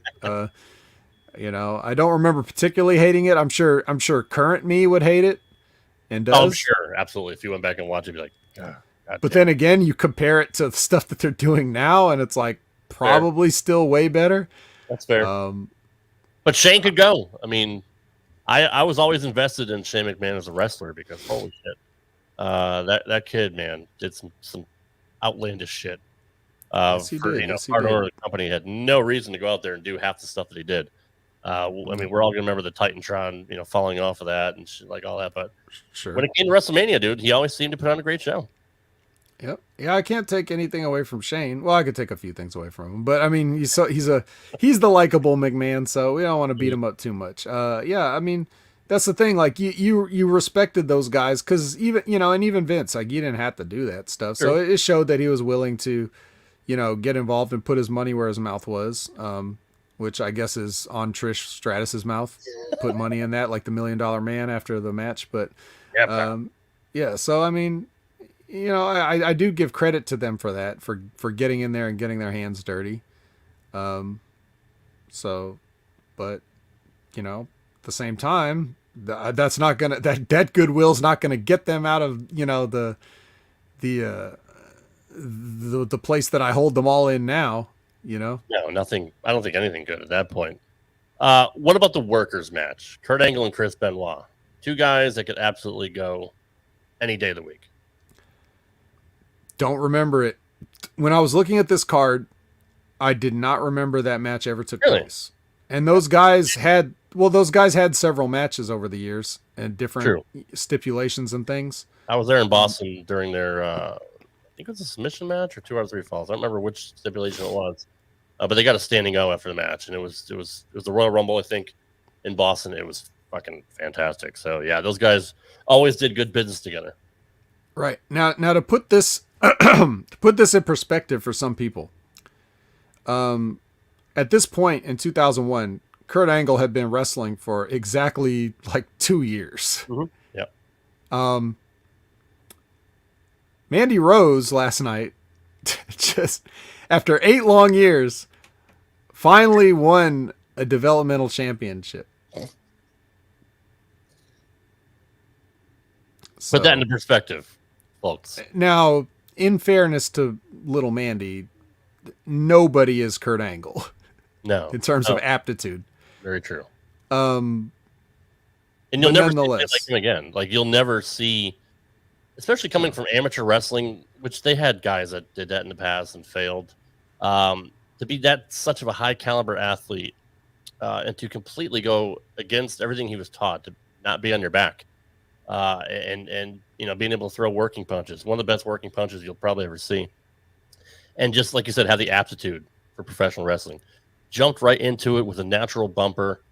He got it from the get-go and was a fantastic athlete. You'll never, ever see somebody like that again, ever. No, I don't think so. There's a lot of great talents, but the speed, a lot of times it takes them a long time to get there.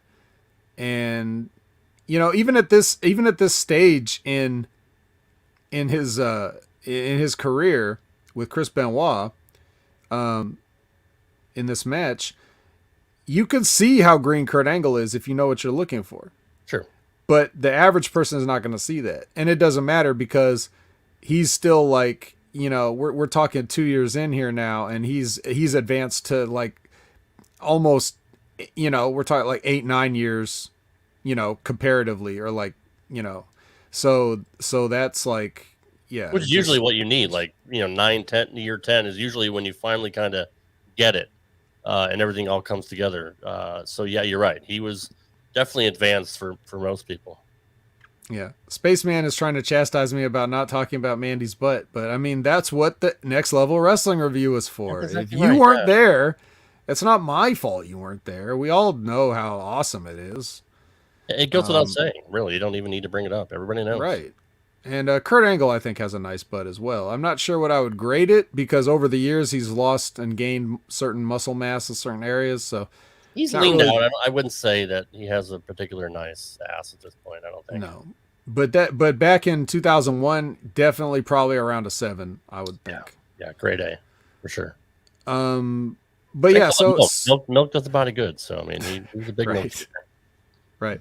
So yeah, it would be fun to do. Like, I don't know what the context would be, but it would be cool to do like match watch along, except instead of just watching along, I'd have to be able to like, all right, pause, like it'd have to be like have the YouTube thing pulled up so I can do like, yeah, I was going to say Gruden's Grinders, but that's maybe not a popular thing right now to say. So can't do that anymore. Yeah.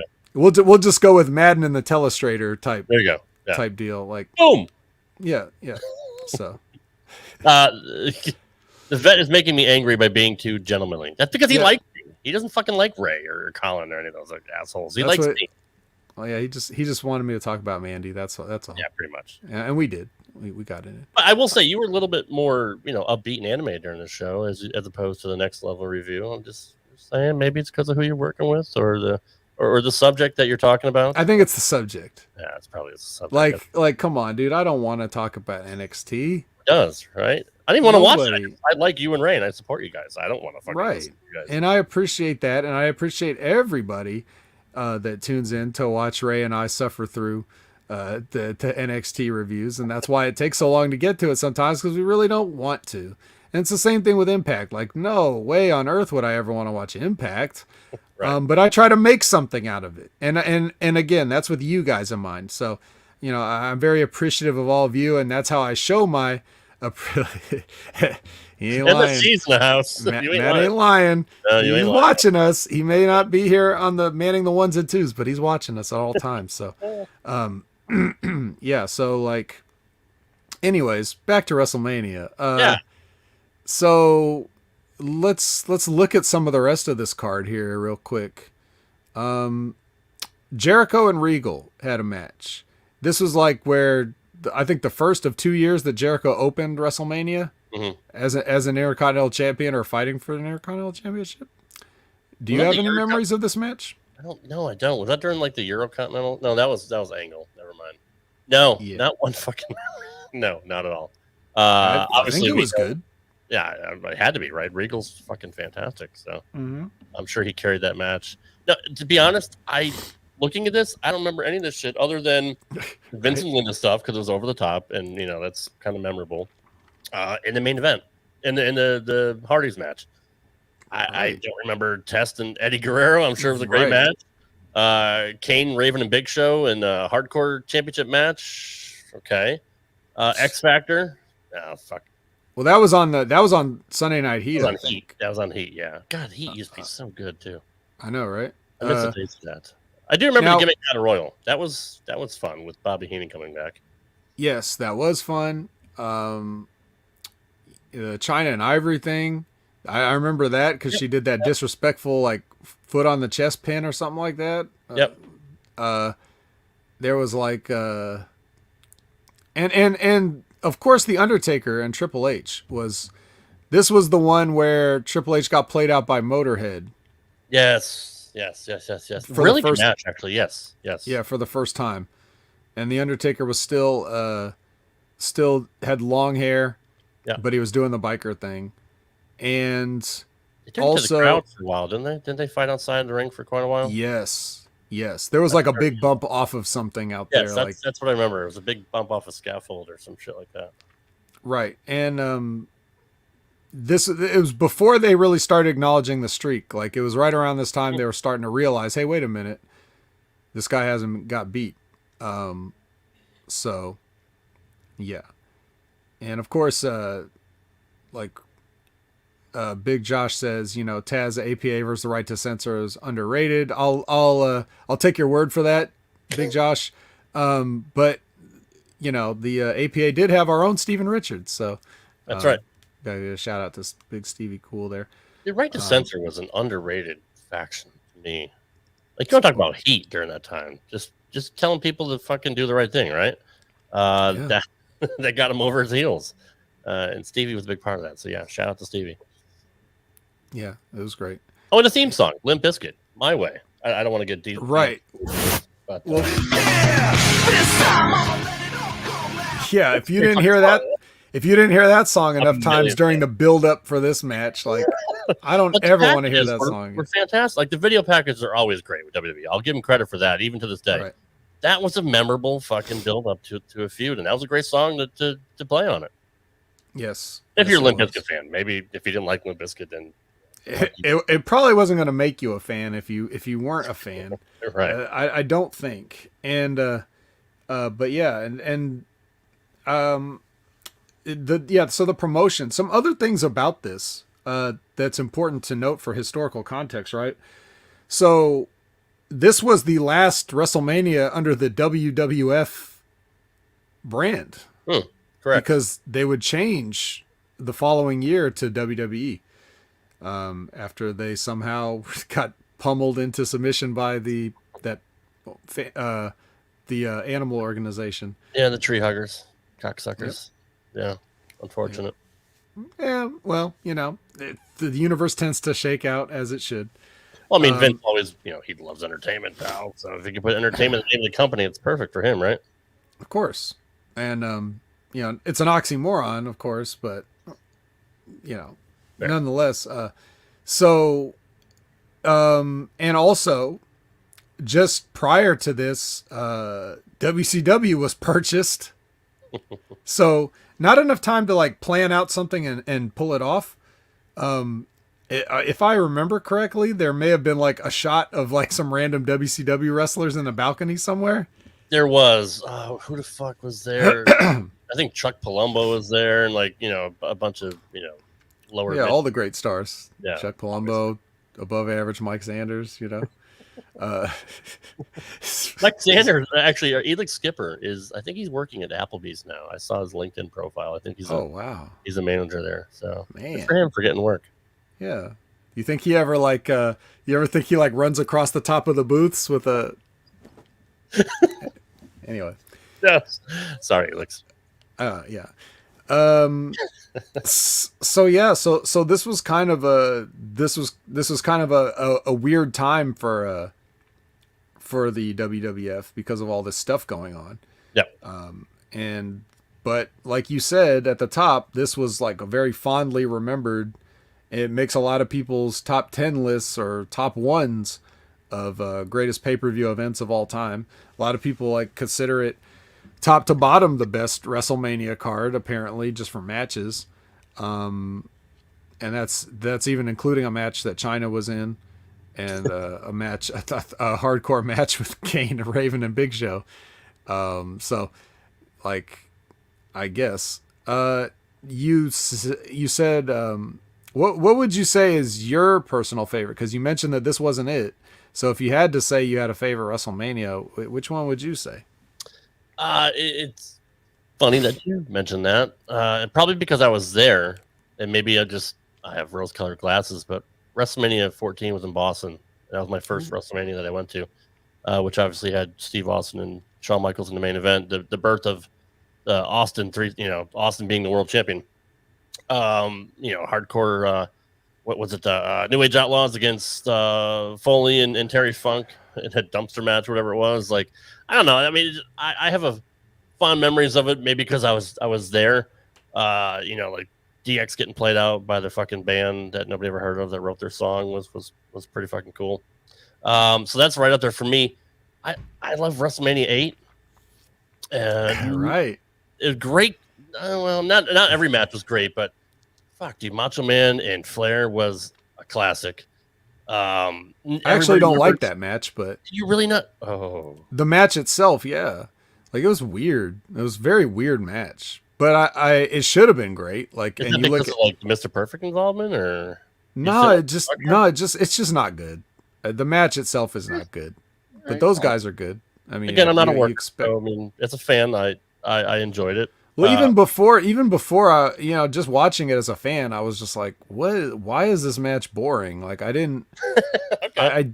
I don't know. There's like this thing happened to me, where when I would watch a Randy Savage match, it was like I'm staring at it, I'm watching it, and yet like it's just completely going through my brain, like unfiltered. It's just like passing through. Like it's almost like when you hear stories about people that think they were abducted by aliens because there's like time missing from their life. Yeah. It's like that happened to me every time I watch a Macho Man match. And I was just like, and I'm not saying that to be funny and take a dig at the Macho Man. I'm literally saying that, like, I'd watch the match and be like, okay, what did I just watch? I don't even know what I looked at right now. So like Macho and Warrior and Macho and Hogan, like WrestleMania 5 and no, WrestleMania 5 that had not started to happen yet. Okay. All right. It was sometime in the early 90s, and especially in WCW, where I'd watch Macho Man matches and just lose a chunk of time somewhere. I can agree with that. What about Piper and Bret Hart? To me, that's a great match. Yeah. That's a great match. That's where, when people talk about telling a story in a match, it's not always as obvious, but that one made it real obvious what the story was. And it was a good story, and I really liked it. And the pre-match with Piper and Bret backstage, like, that's one of the funniest things. It's just when Piper's like, I remember being in the Hart house, and I'd come downstairs and she'd be making them sandwiches. Of course, only one piece of bologna. But it doesn't matter. I was hungry. Yeah. And then the whole thing at the end, like, where he's like, no, you wouldn't have, that whole thing. That's great too. Which is funny because, like, me as a fan, like, I'm thinking and not knowing shit now. Now I know, like, that Piper was Canadian. Like, he's from Glasgow. What the fuck was he doing in Canada? Like, he that's bullshit. He wasn't at Bret Hart's house. Like, I didn't fucking know any better, right? Like, that's bullshit. Right. Yeah. What are you talking about? What is he saying? Yeah. This is also the pay-per-view where Sid Justice calls Mean Gene a fat, bald-headed little oaf. So that's great. Everybody remembers Warrior, obviously. The music hitting and going fucking ballistic when he comes out, albeit smaller than he was when he left, but with less hair. Yeah, still a great moment though. Mm-hmm. Yeah, what were they thinking with that whole thing? Didn't Papa Shango come out too? Like, he did. Really weird. Yeah, like Sid kicked out of the leg. I don't know if that was on purpose or somebody fucked up. But it is semantics. I don't understand the finish of the first match with Shawn Michaels and Tito Santana. Like, it was like almost like a slingshot over the top to a crossbody and a pin, and they didn't show it on replay. Did somebody fucking botch the spot? Do you remember that? I don't remember that specific. Go back and watch that. They didn't replay the fucking finish like they normally do. It was just really, really weird. Like, Shawn was on the apron. He did like a slingshot, and Santana caught him, and all of a sudden he just he pins him, and that was it. It wasn't a super kick, pile driver, teardrop suplex, nothing. It was just a weird finish to me. So if you get a chance, go back and watch that, and let me know what you think. Okay, I'll be sure to never do that. That's fair. Reba McEntire. Yeah. Oh yeah, she sang the national anthem. The gimmick, right? National anthem. And Bobby Heenan was all over it. That's Tito's sister. What are you talking about? It's a Reba McEntire. It is not. Oh man, I love Bobby Heenan. Dude, him and Gorilla were so. If I remember anything during that event, it was those two together, just fucking like at the top of their game. Yeah, talk about there'll never be another. No. Fuck, Bobby Heenan? Yeah. Jesus. Not even close. Nothing even close. Jerry Lawler was a poor man's Bobby Heenan, but nobody will ever come close to what Bobby was able to do at all. No, that guy's amazing. But yeah, so yeah, WrestleMania 8, good pick. Is that your well, you were at 14. What are your memories of being there? Was it pretty damn electric when It was, dude. Yeah. When that glass fucking broke, I've never heard a pop so loud in my life. Like any Stone Cold pop during like 98, 97 to 99, just I saw it in your house, DX in your house in Springfield. I think Austin took on The Rock and it came down in the fucking black pickup truck. When that glass broke, dude, the fucking place exploded. And it's just, it's a feeling that I don't think I'll ever feel again. And it's just so hard to describe unless you're actually there to hear it. But yeah, the electricity in that building, especially during 14, with Shawn, nobody really knowing how injured Shawn was. And I was pretty up high, so I couldn't see the expressions on his face, how much pain he was, supposedly in. But to put on the match that he did, pretty remarkable. But yeah, that building was just fucking, the Fleet Center at that time was rocking, dude. It's just being in a WrestleMania. There's nothing like it. And now maybe not the same feeling, but back then there was nothing like it. Imagine the city of Boston going nuts for some skinhead in leather. I couldn't imagine why. Yeah, that's right. Who does it? Even Sonny coming out in the beginning with the new LOD, like with the new oh my God, peak Sonny. Yeah. That is the pinnacle of Sonny right there. Yep. LOD Sonny. Yep. Absolutely. But so yeah, I mean, going back and watching it again, Undertaker Kane was pretty fucking badass. I will say that. Like the entrances alone, were pretty fantastic, and that was the first match that they had together. And just seeing Taker, I think that was even the first time he may have leapt over the top rope without touching it. It's certainly Kane's first match as that character, right? Yes, I Pretty believe much, so. Right? Yeah, because like Paul Bearer was building it up for fucking months and months and months, and Taker never wanted to fight him. So that was the first time they got together. Just and anytime you get Undertaker there with his entrance, doesn't matter where it is, even at a fucking house show, there was nothing like it, man. So, and I was there at WrestleMania 27 in Atlanta, even though that card sucked. They had the worst match of all time with Michael Cole and Jerry Lawler. Stone Cold we were having such a nice show, Rob, Yeah, and then you reminded people that existed. Triple H and Taker 2 for WrestleMania was pretty good. It was really, really good. So, not the best WrestleMania, but those are the two that I've been to. But if I really had to say my favorite is just for nostalgia reasons, it would be 8. What about you? I don't know. I don't like WrestleMania, Rob. I don't like any of them. I don't know. Okay. No. I would. All right. Well, that's it for tonight. Thanks for coming here, Vet. You're welcome. Let me think about that. I mean, I would have to say, dude, 5 has a big place in my heart, my cold, icy heart, because that's when I was really getting into wrestling at that age. I had already been into wrestling for years at that point, but this is where I actually had a taped off of pay-per-view copy that I could watch as many times as I want. Yeah, me too. That was the first one I saw live on pay-per-view. Yeah. And so I like watching that and SummerSlam 88, those ones, I just kept watching those over and over again. And there's a lot of good stuff on WrestleMania 5. And I'll point this out because it's a weird thing I noticed. But so you remember in WrestleMania 5, they had the Piper's Pit. They had 3 little segments in it. And Brother Love comes out and Morton Downey Jr. comes out. And then Roddy Piper comes out. And there's a scene where Piper grabs the kilt that Brother Love is wearing and rips it off. And, he's got not tidy whities, but tidy reddies on underneath. And he runs up Brother Love runs up the aisle, trying to cover himself with his little red panties on and whatever. And then he's gone.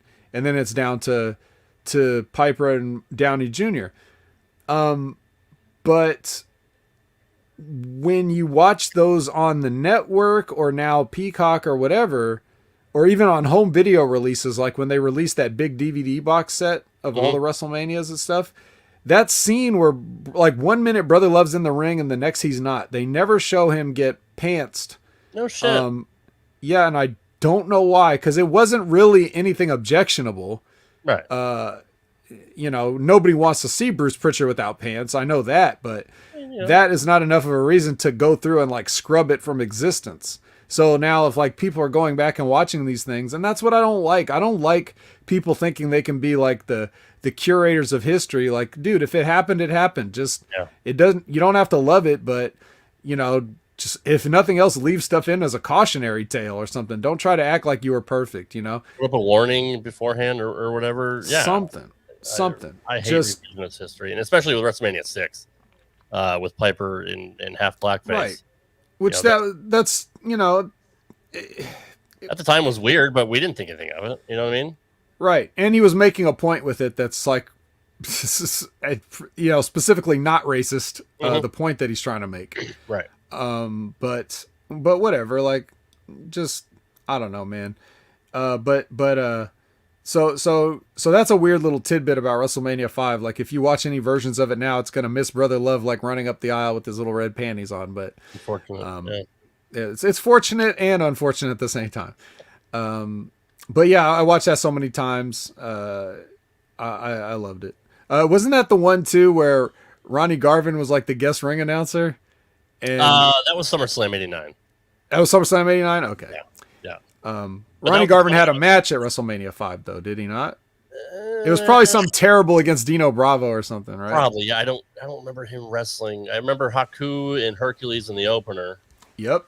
And Howard Finkel fucked up and called him King Tonga, which got edited out later on. That's right. Yeah. He did do that. Yeah, he did. And if you didn't watch it live, you wouldn't know that because they edited that out too. Yeah. I remember Run DMC was pretty dope. WrestleMania rap. Yep. Let's see. Mr. Perfect took on the Blue Blazer, I believe. Yes. Blue Blazer. First WrestleMania. Yeah, he was very good. I remember them like the Blue Blazer every week trying to figure out who he is. Like Jesse would try to figure out who it is, or Bobby Heenan would try to figure out who it is, and we didn't know until years later. Now when you see it and you see his big ass nose, and you're like, oh fuck, yeah, that's Owen Hart. But you want to talk about a guy that was innovative, even back then, could wrestle his fucking ass off, dude. Like he had a lot of Japanese influence and all that. Doing tours over there. I love the Blue Blazer. I was a big fan. Red Rooster, I think he was there at some point. Yeah, that's the one where he got a singles match with Bobby Heenan. Oh, that's right, and the Brooklyn Roll. And Bobby Heenan interfered in that match with the Warrior so that Rick Rude could win the Intercontinental Championship, and then the Warrior immediately went after him and splashed him and busted his ribs. So then he goes into the Terry Taylor match with the hurt ribs. And as soon as the bell rings, this is where Bobby Heenan is so good, almost too good. Like because when the bell rings, he just cowers in the corner, and that almost makes you too sympathetic towards him. Like you almost feel bad about him getting his ass kicked at that point. So that in that way, he was too good. Right. But nonetheless, I'd rather he be too good than not good enough. That's for damn sure. He bumped his ass off for that with fucked up ribs. Like he took a couple of good shots in the turnbuckles. Yeah, well, Bobby Heenan used to be a good wrestler, legendary. But I mean, look at him. You know what I mean? Like no one's gonna believe him being like a superstar wrestler, but like he was really good in the ring. You know who else was good? Like I love the matches going back and watching them later. Mr. Fuji. Oh my God, Mr. Fuji and Tanaka as a tag team. Yep. Fuji was so good, so good. He didn't even do nothing, but that's why he was good. Yeah. Yeah. He would do that. He would do the thing where like you push him to the ropes and go for the break, and then he gives a clean break, and it's like, look, I'm very sportsmanlike. And then next time it happens, it's great.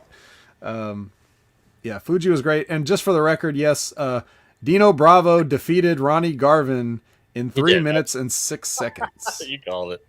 Yeah, you called it. Fuck. Unfortunate. Dino Bravo's the worst wrestler who ever lived. I'm just throwing that out there. He's pretty bad. There's nobody worse than him. I'd rather watch Anna Jay have an Iron Woman match.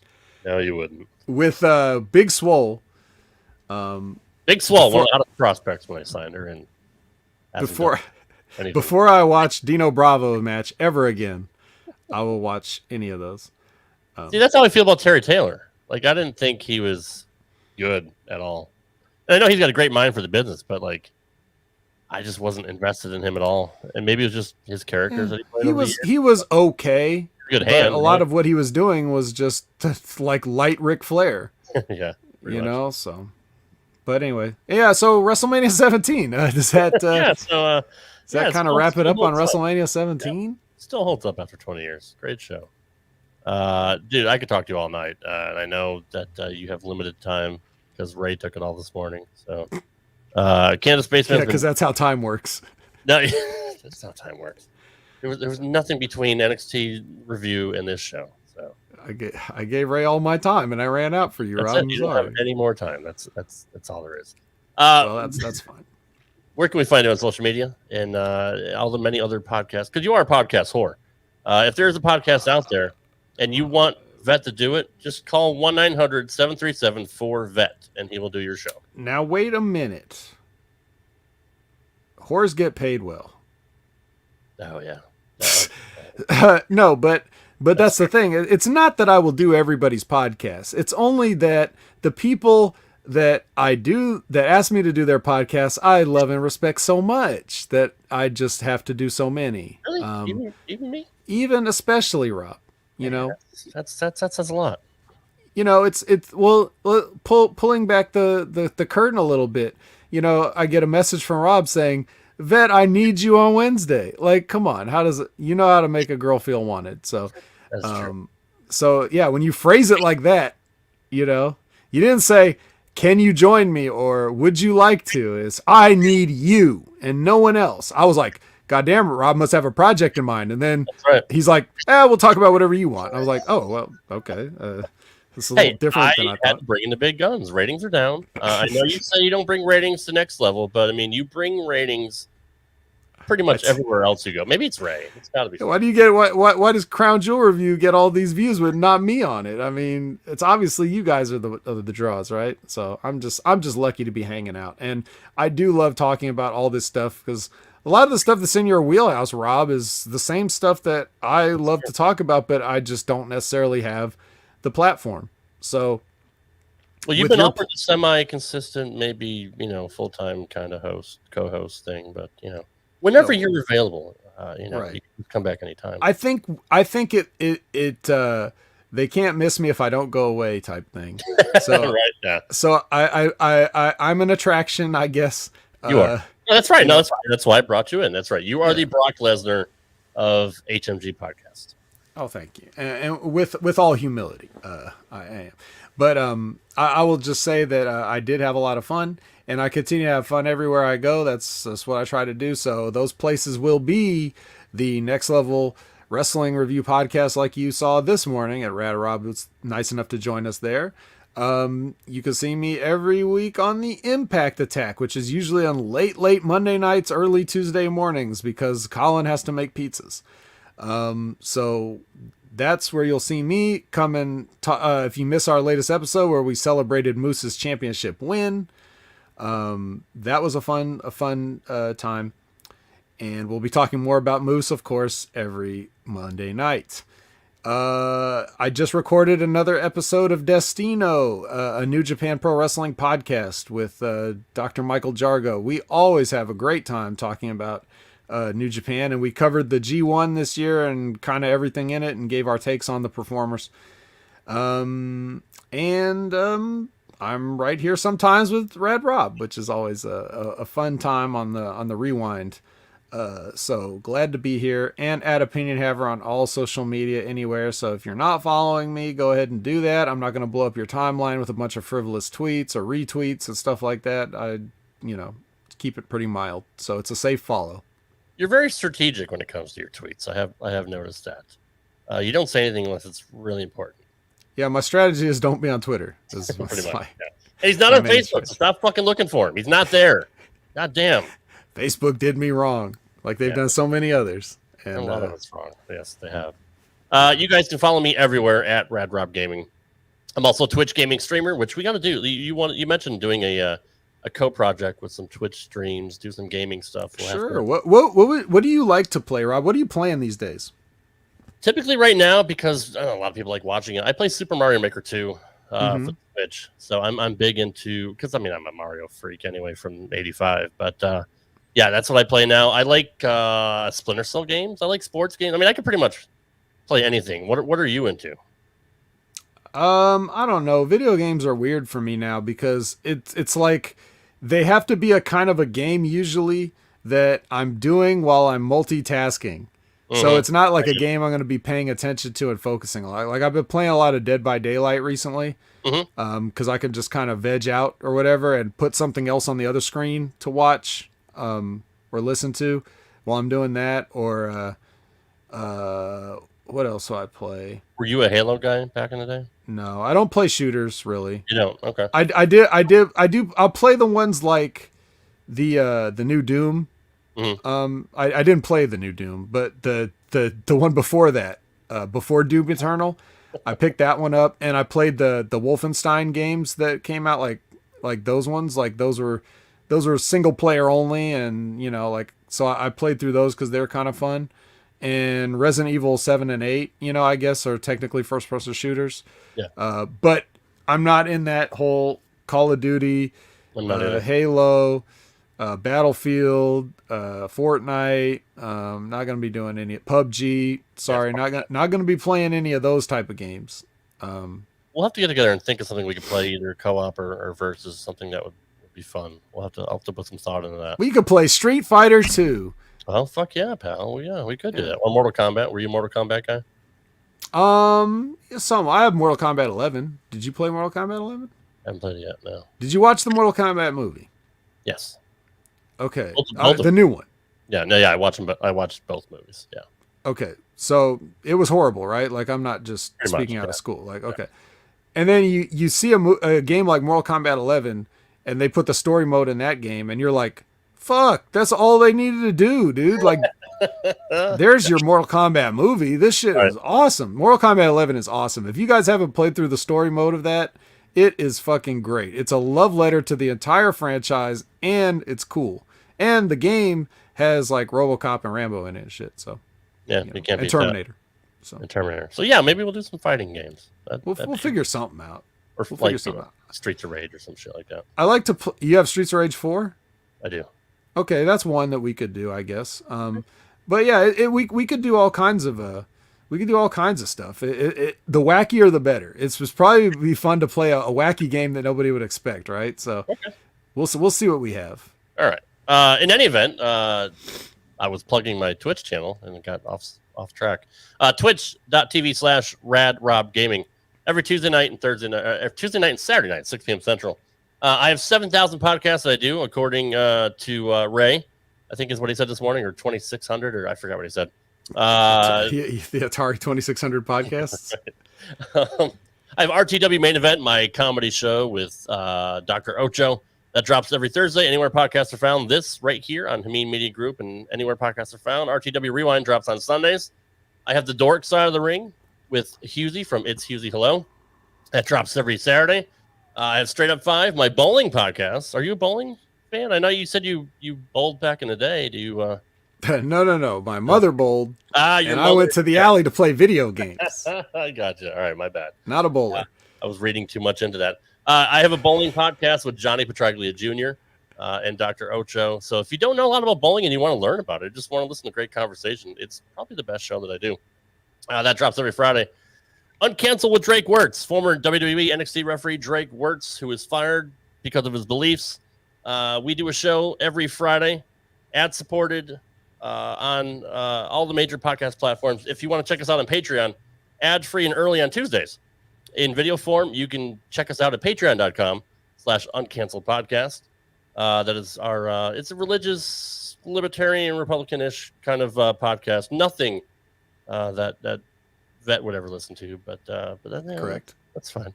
And I have, God, what the fuck else? Oh, I have a new project coming up, dropping November 4th with Brad Shepard. It's Brad Shepard Unleashed. Brad Shepard, the heat magnet from Twitter and social media. He'll be getting a live mic, and you never know what he's going to say. And he'll be absolutely unscripted and Unleashed. So that drops right here on the Mean Media Group starting November 4th. Brad Shepard and I. Brad Shepard Unleashed, so definitely check that out. Great having you here, Vet. Always fun talking to you. We could talk about anything, so we'll have to come up with some more subjects. Obviously, we're huge gamers, and we seem to have a lot of fun talking about that, too. So pick some video game topics you might want to talk about. Go ahead. Okay. And we'll chop that up whenever you have time. But you are just a wealth of information, and you are a national treasure, especially to everyone here at Media Group. You're a Rip Rogers guy, so you were trained right. Why, thank you. And although you don't like Big Ray, Wait, he's okay. Now, wait a minute. I like Big Ray. See, If I didn't like Big Ray, I'm going to clip that so he can put it in his Roadcaster so he can play that every Wednesday. you said it. He's That's going it. to, too. It's on tape. You can't get rid of it. It's here forever. You said it. Yeah, then I shouldn't have said it. Everybody here in chat, thanks for hanging out. Canada Spaceman, Sonic, Medium 5, Lisbeth. We appreciate everybody here, all of our loyal HMG army. I don't know when this will be back because I do shows sporadically because I have so much going on. But I do appreciate you guys listening to the show and watching here on Media Group on YouTube. And we will see you whenever I feel like putting out another show. Take care, guys.